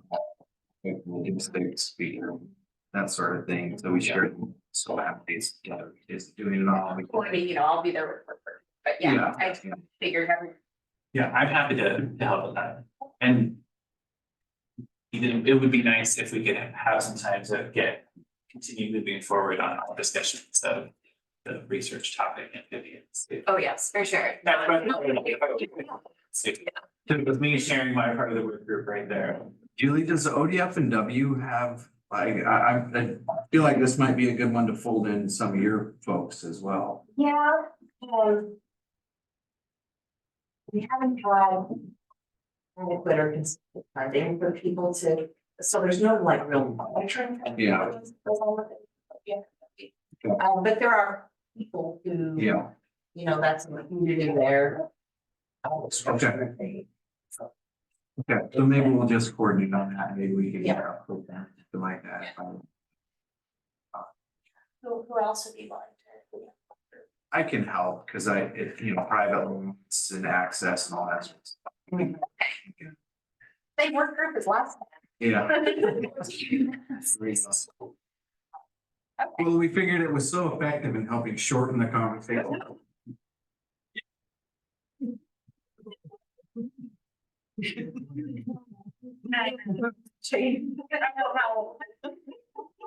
I don't know how soon it would make sense to really, start to. Just send, why don't you just send Casey and I an email offline here and we can start.